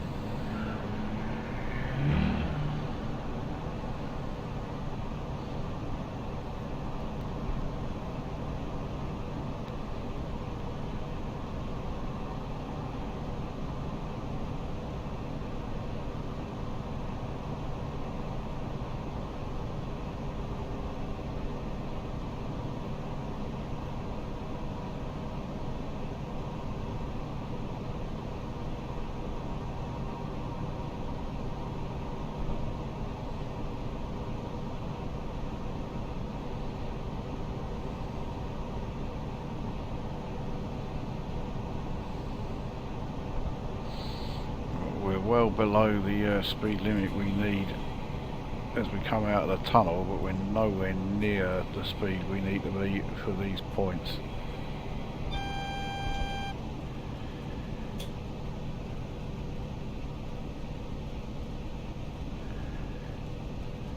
It may not even be points, but no, it is saying it's points.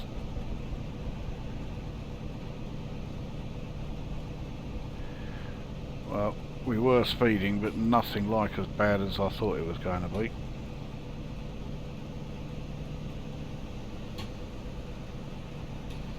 We've almost come to a standstill here. Still can't put the power on yet. Now I can.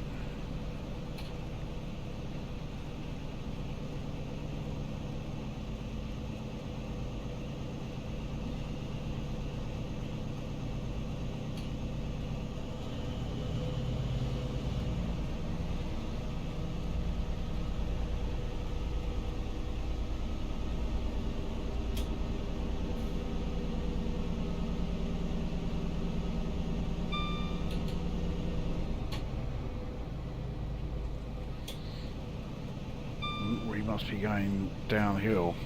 We were briefly.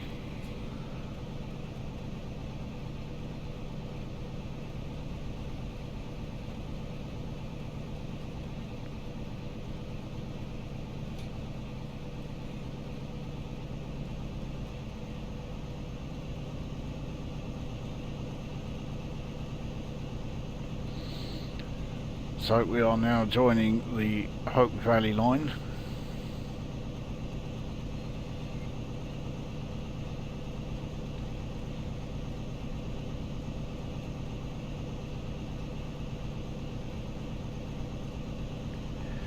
Now what I'm hoping is that once the entire train is on the line, has gone past the points, we can start accelerating then, rather than wait until we've got all the way into the 65 zone that's shown there.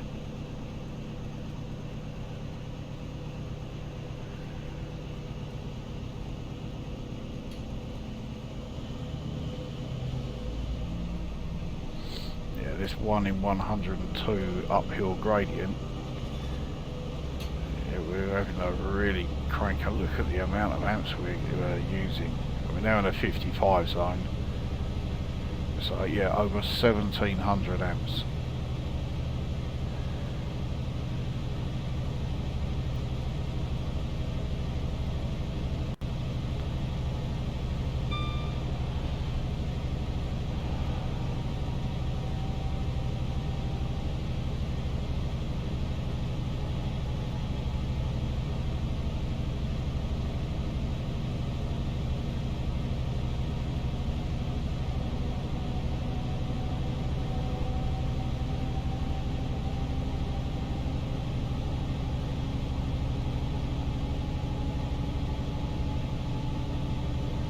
Now in a 65 zone.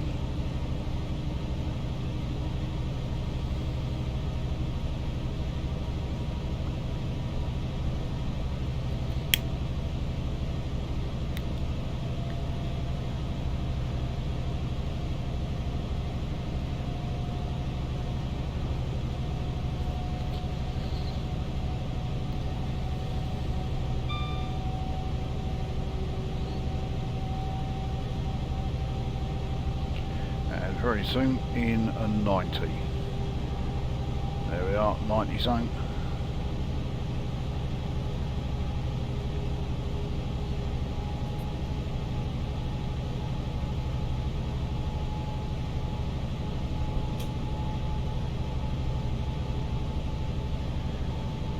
This is quite the long tunnel here on the Hope Valley line. Can't remember what it's called. There is actually a plaque that gives its name as we first enter it, but yeah, we're going too quickly for me to read that.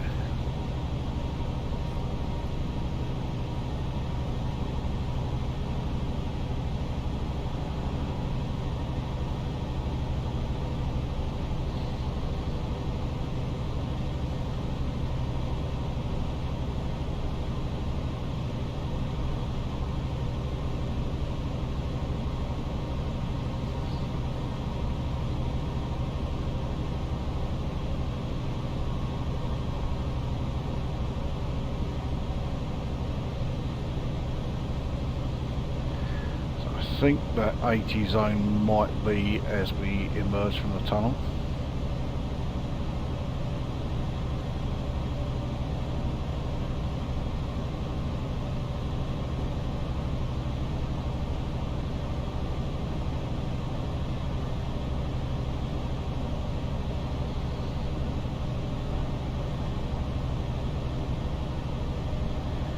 We'll just accelerate to 80.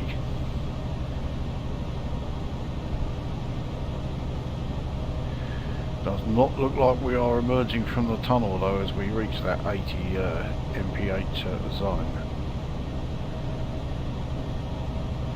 Nope, we're not.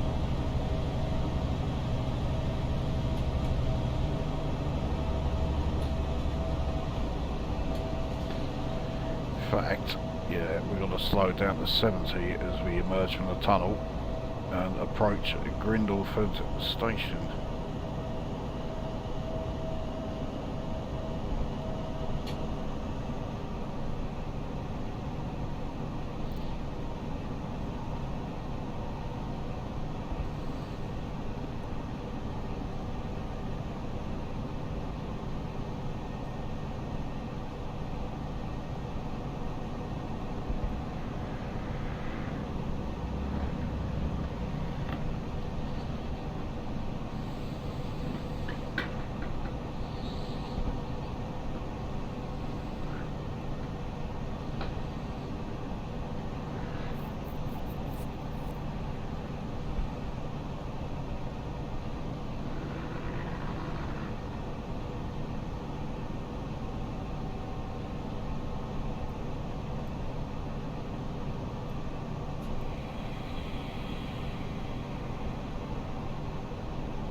So yeah, in the 70 zone, here is Grindleford.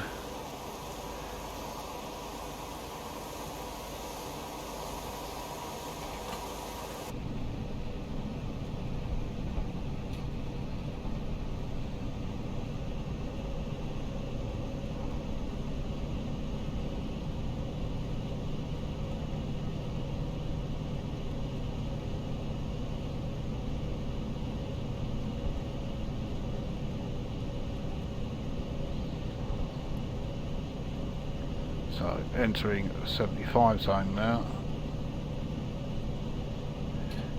Knots up to knots 3. We're in the 75 zone. Have a 90 zone coming up just as we are going through Hathersage station.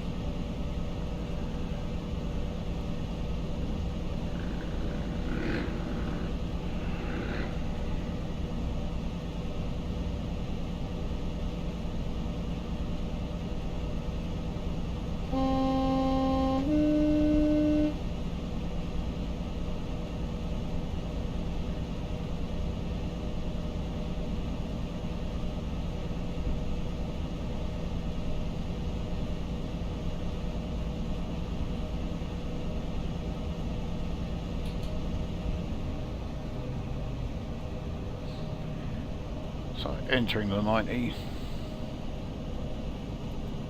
is Hathersage station, such as it is, really not much there. So we are now in the 90 zone, so let's keep exterior shot. Train horn doesn't sound that great from within the cab, let's hear how it sounds from outside.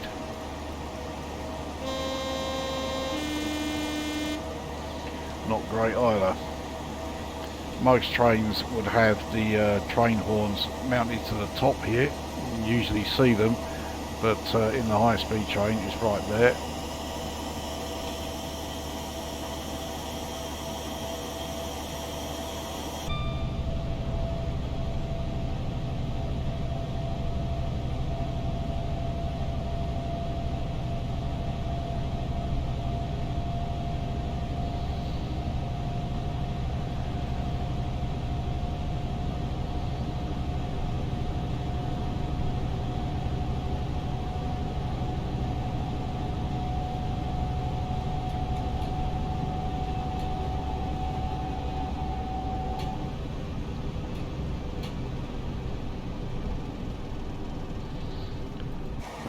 Bamford station, again, yeah, very basic, not a lot there.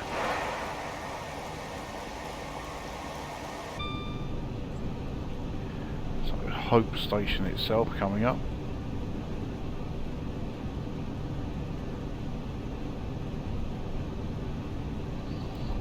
This uphill climb should help to reduce our speed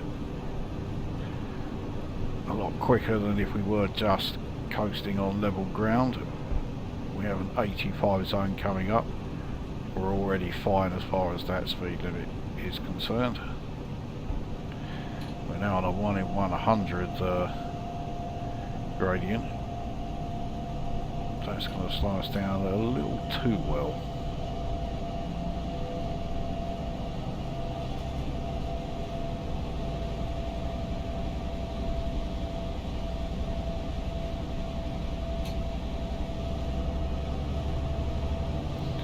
In the 85 zone, nice and short. By the time we leave Hope station, we'll be in the 90 zone. It's the start of the 90 zone there. So Hope station, again, not much of it.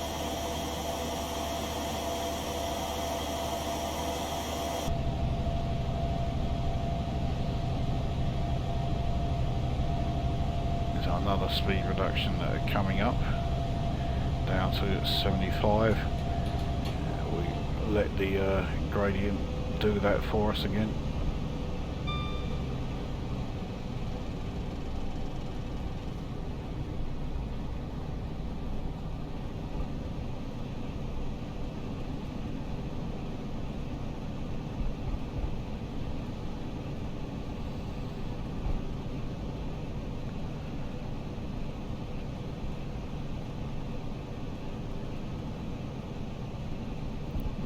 past the, I think it's Earl's freight depot.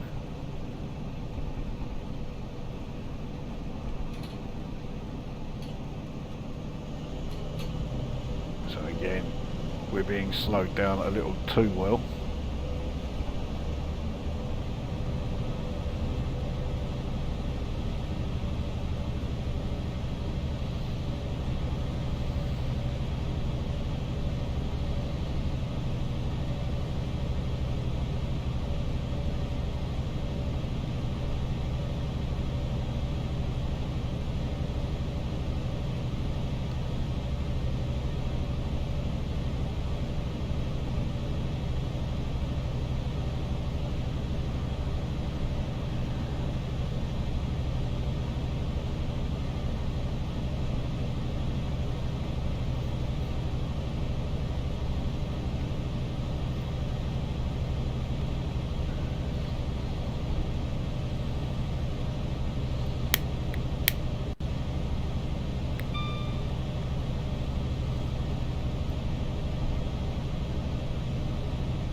Quite surprised that we are still accelerating.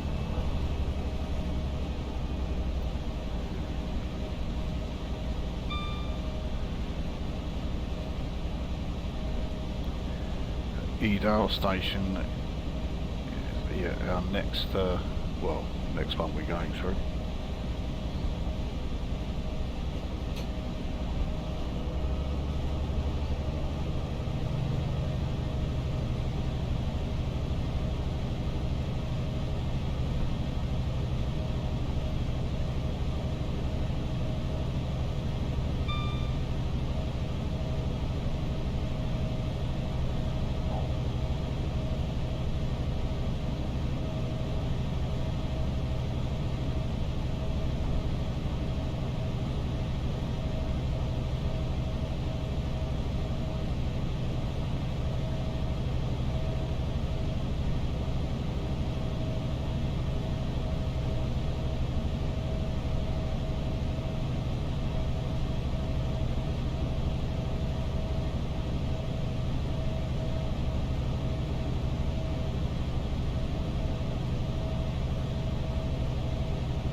So yeah, Edale station, and yeah, no surprise, again, more of the same, very basic.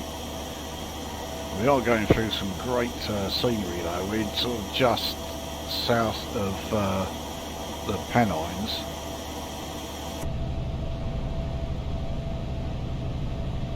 And I'm pretty sure this would be considered a trans-Pennine route.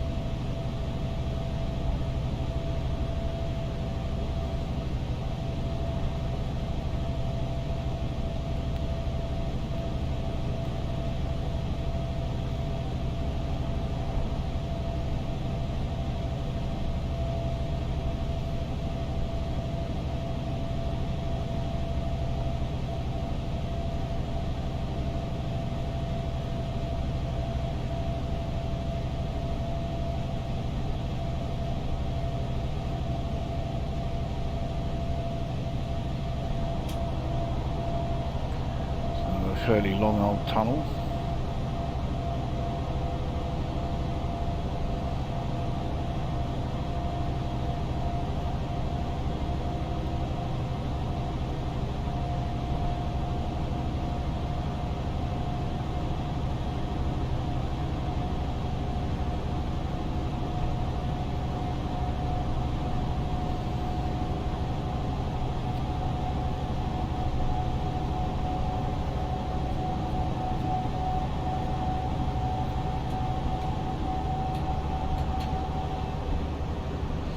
Cut that a bit fine.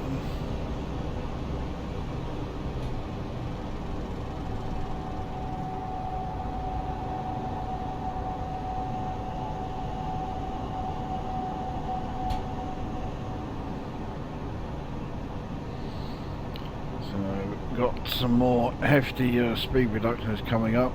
60 quickly followed by a 50.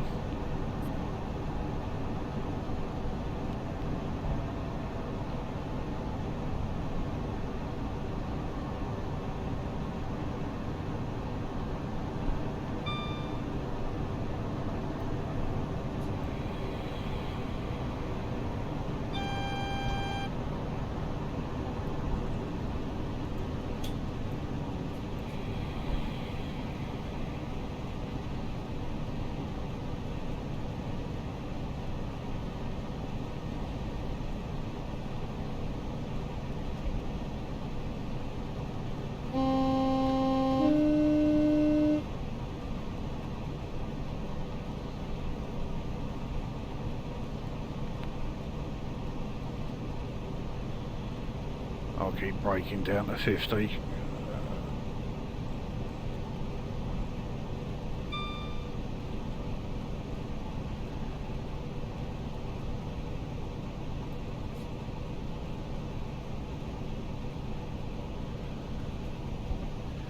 I think this 1 in 100 downhill gradient will cause us to increase speed.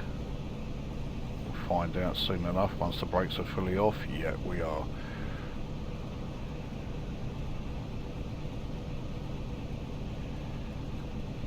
So we're in the 50 zone.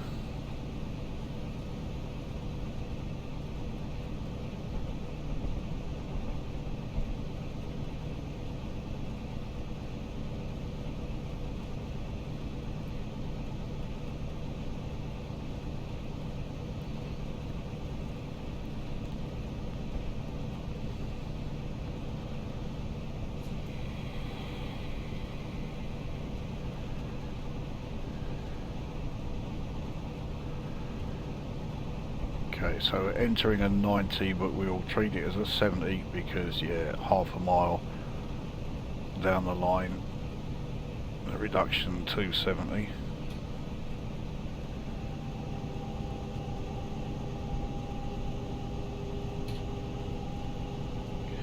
One in 90 downhill gradient, certainly going to help the acceleration rate.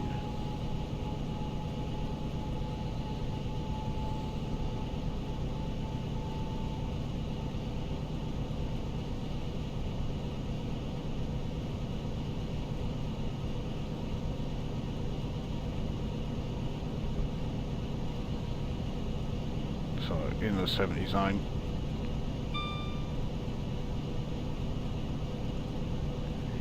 Chinley station fast approaching.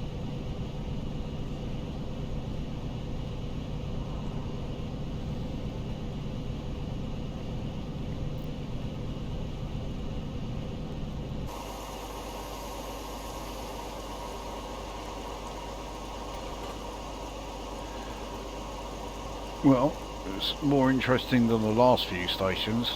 Still didn't have a hell of a lot there.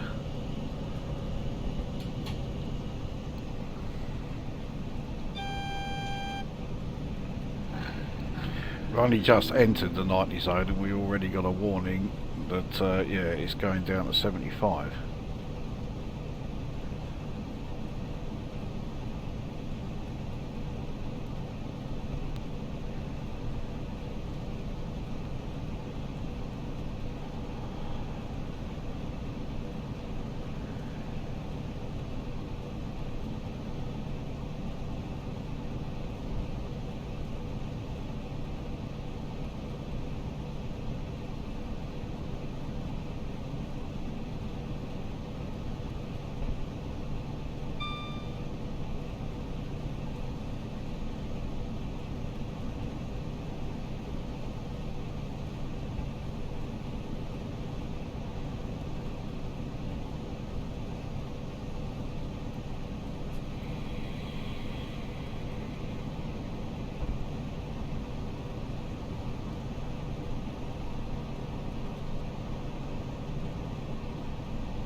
So this 90 zone seems barely worth it, because it goes down to 80 and then very soon it's back down to 70 again.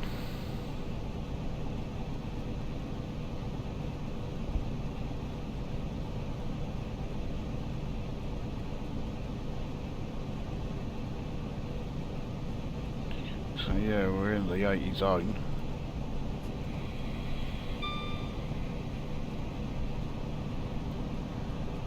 One in 89 downhill now.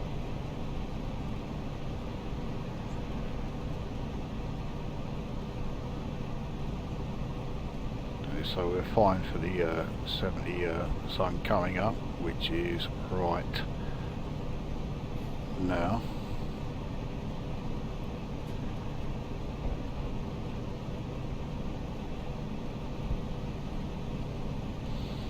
Still on the 1 in 98 downhill section.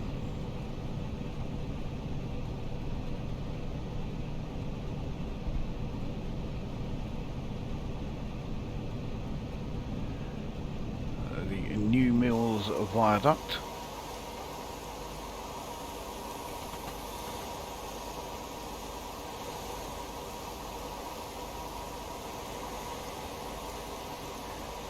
Not bad.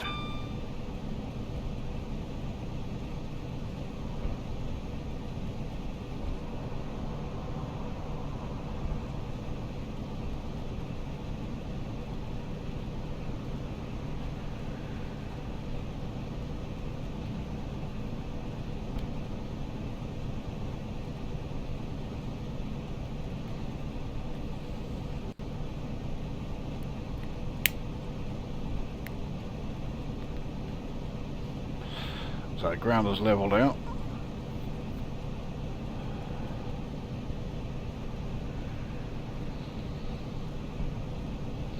Does start going downhill again though as we enter that 80 mph zone. Pretty close to the end of the Hope Valley line anyway, where we will rejoin one of the main lines. I think it's part of the West Coast main line.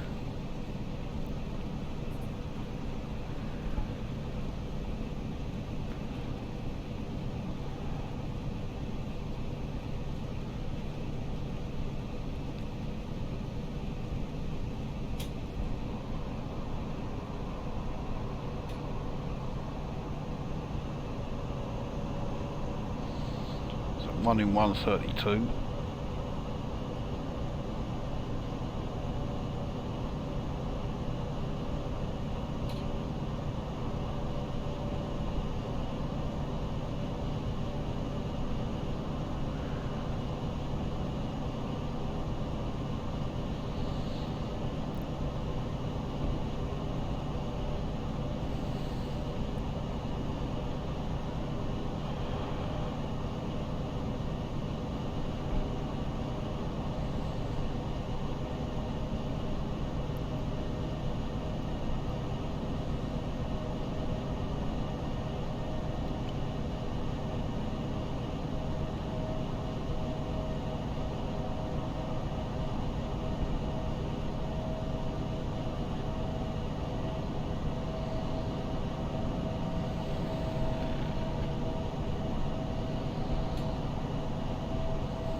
So Hazel Grove, that station is,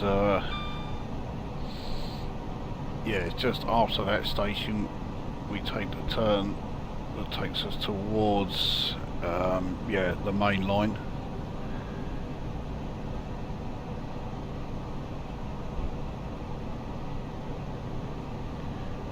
So here it comes.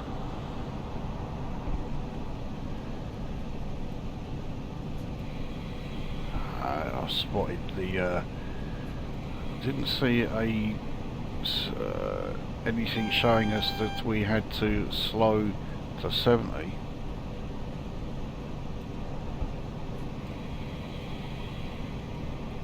So yeah, we're speeding pretty badly and for quite a while.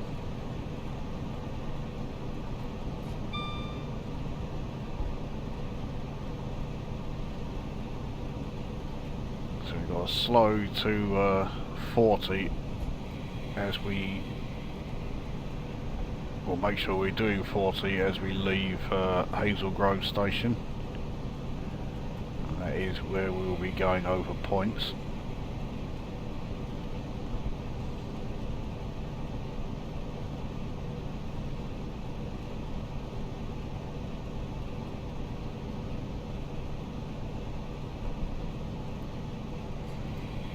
Well, that was not indicated either.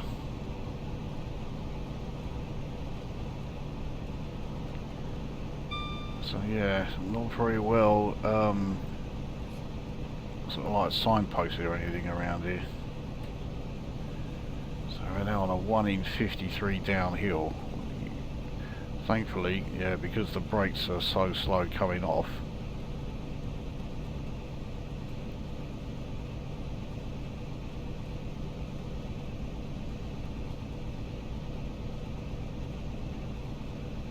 Now 1 in 45.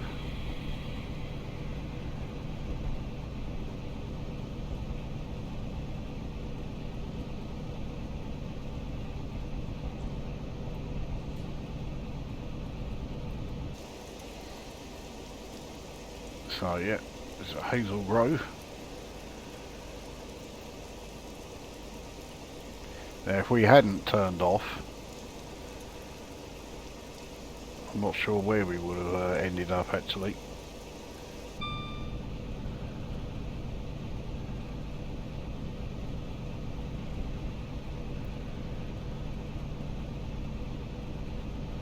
But yeah, I'm pretty sure we'll be turning off here.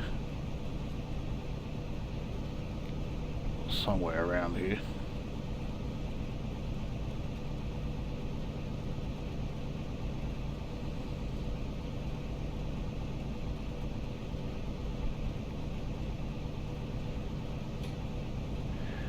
In fact, yeah, I'm getting my positioning a bit yeah, buggered up. Yeah, where we turned off down there to Hazel Grove, if we hadn't turned off, that would have had us running on the Peak Forest line towards Buxton, which is a line that I did quite recently actually, in the Class 97.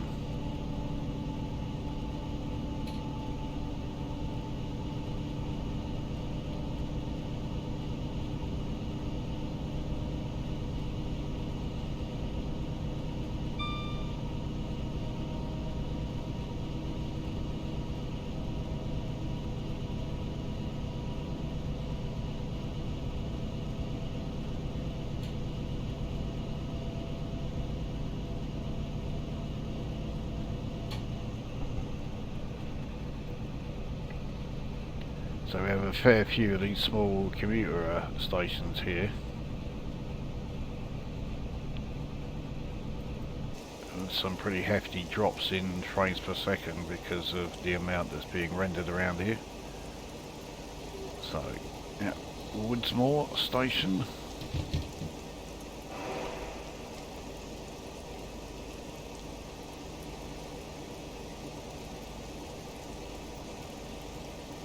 In fact, I'm wondering if this is the start of the Peak Forest line, but we turn off before we actually go on to the main part of the yeah, Peak Forest itself.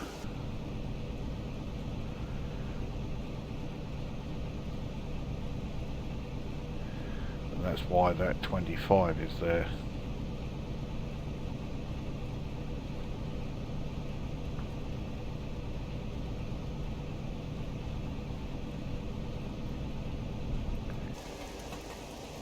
So, Davenport station.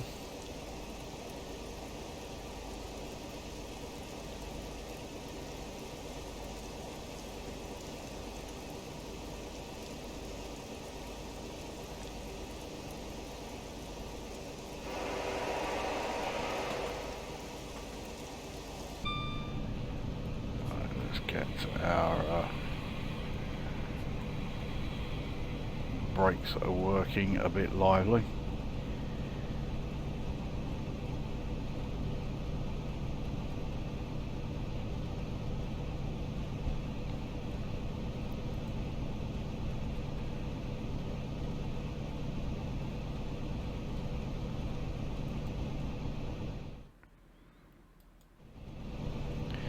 For some reason the game decided to go to desktop.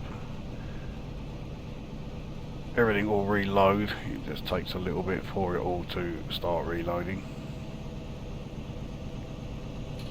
It's probably because this is the second rather long route that I've done in succession, whereas normally I'll do one and then shut the game and restart it.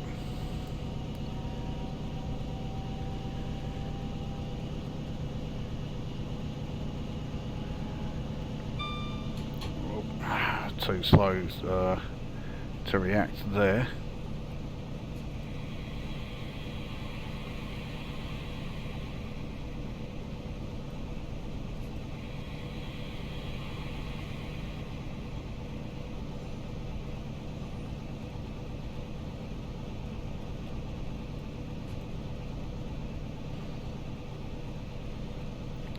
So yeah, FPS really dropping off here.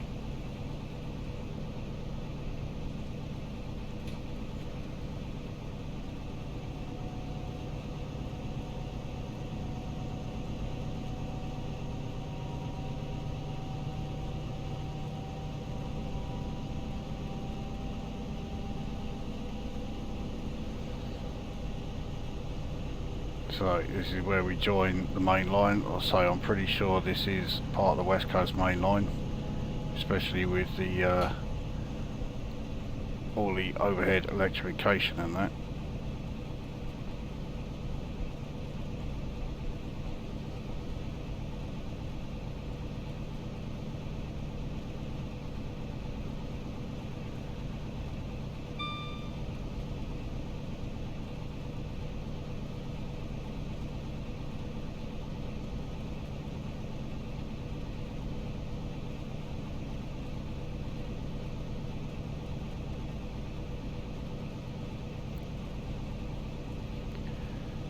We are now in a 40 zone.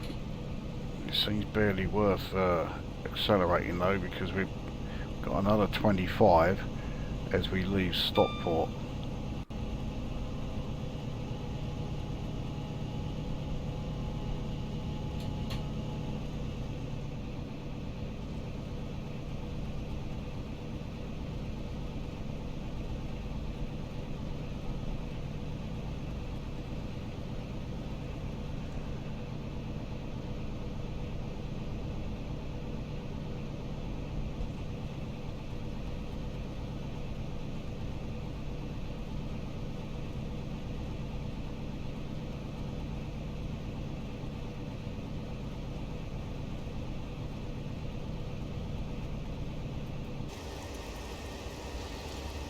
So yeah, Stockport station, a lot of stuff being rendered here, so yeah, FPS loss is to be expected.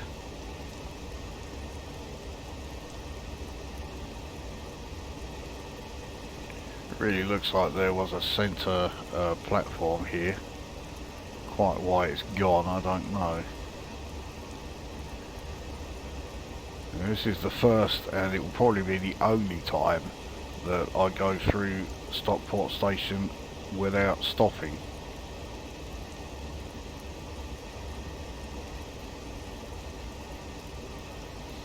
So we are now in the 25 zone again, but not for very long.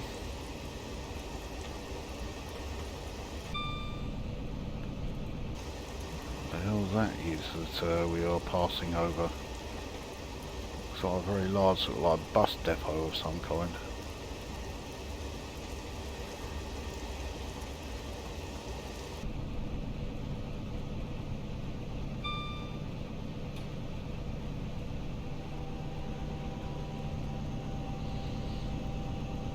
So we are on a Stockport viaduct. Original name they gave it. We're now in the 90 zone, let's crank it up. last 5.5 miles.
See if we can get any last trackside views. We'll go through Heaton Chapel Station, but we're on the avoiding line here. Yep, we do get a trackside view. I mean, you imagine standing here with your camera.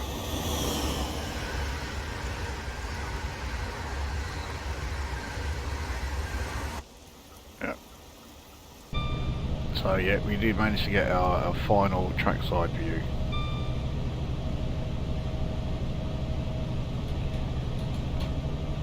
Speed reduction to 75 coming up, so we'll coast through a bit because it won't take much for the speed to drop down to that.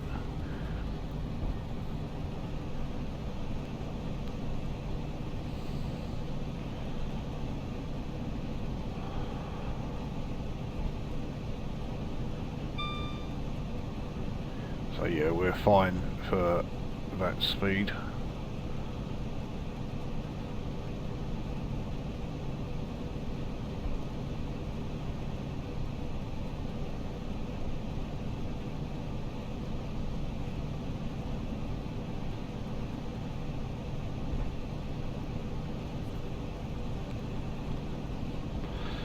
Slade lane, we're just going straight through again.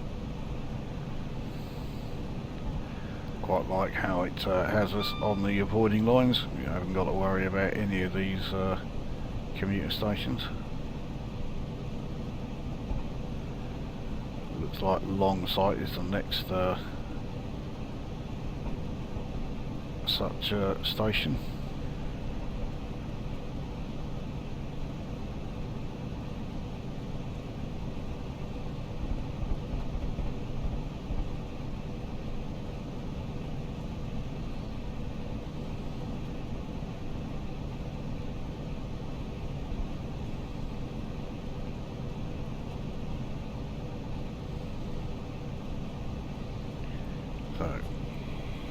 To bring ourselves down to 65. We just entered a 90 zone, but it's utterly pointless.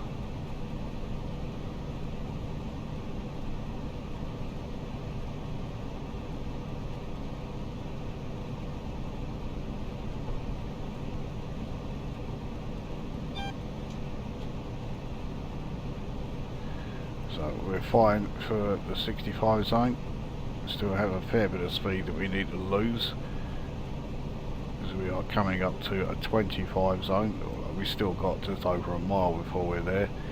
Manchester Piccadilly is now appearing on the display.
double yellow.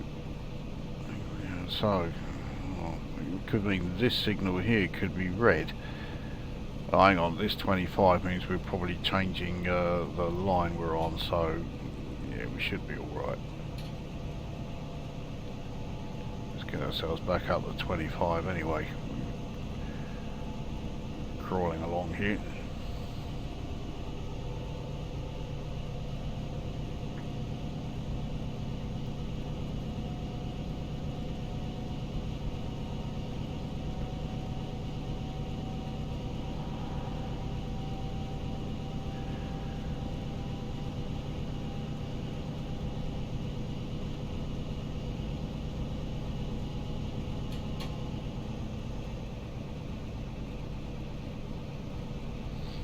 So yeah, changing line.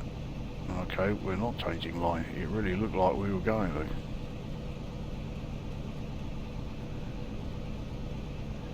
So what does that mean as far as the next signal? Well, it's a goods one, which is saying it's clear, which, yeah, that's no problem. So this is showing as a yellow.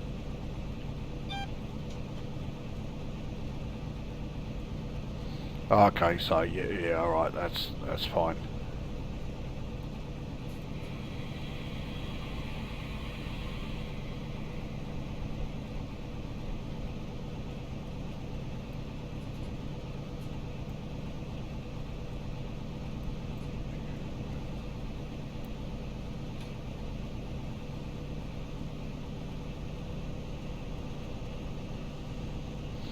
Yeah, where I'm not used to this braking system,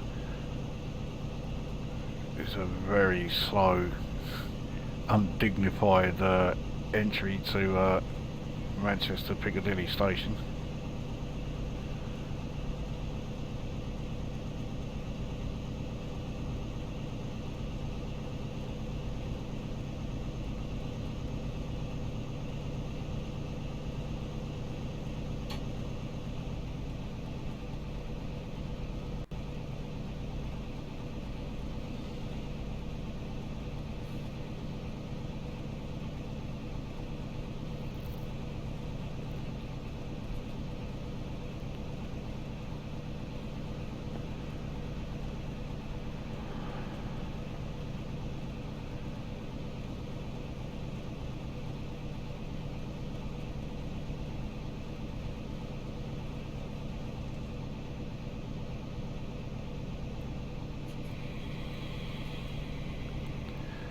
Get ourselves down to 10 so that we don't trigger off TPWS.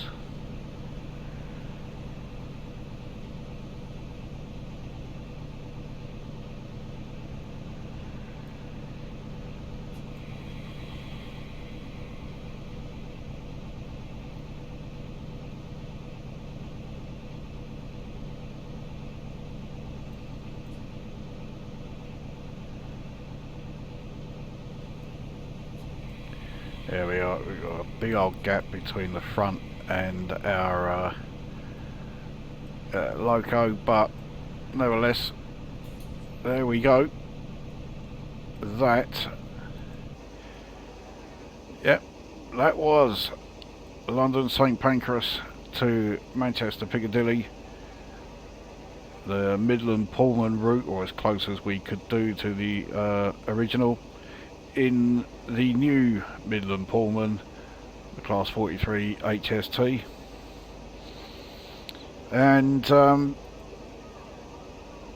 yeah, that was a great route, great run. Bit of a shame about the FPS loss towards the end and the tunnel that wasn't rendered properly, but yeah, like I said, I think that's because I went straight into the second scenario, you know, the second part of this run, straight off. I didn't, like, you know, reboot the game or anything, which I really should have done. Operational errors, yeah, 11, that's dreadful. So add the 5 that I did in the first part, so 16 speeding errors going from London to Manchester. Yeah, it's not great, is it? An average of 8 per part. Yeah, 191 miles, certainly not bad going. So yeah, the two routes were great, as I knew they would be anyway.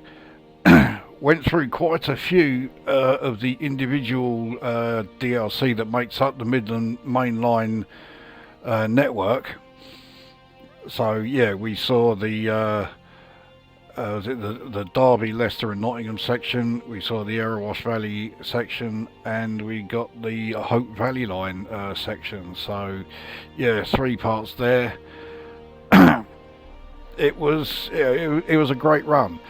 Now the VP 185 engine HST, I don't like the sound of it, as I said.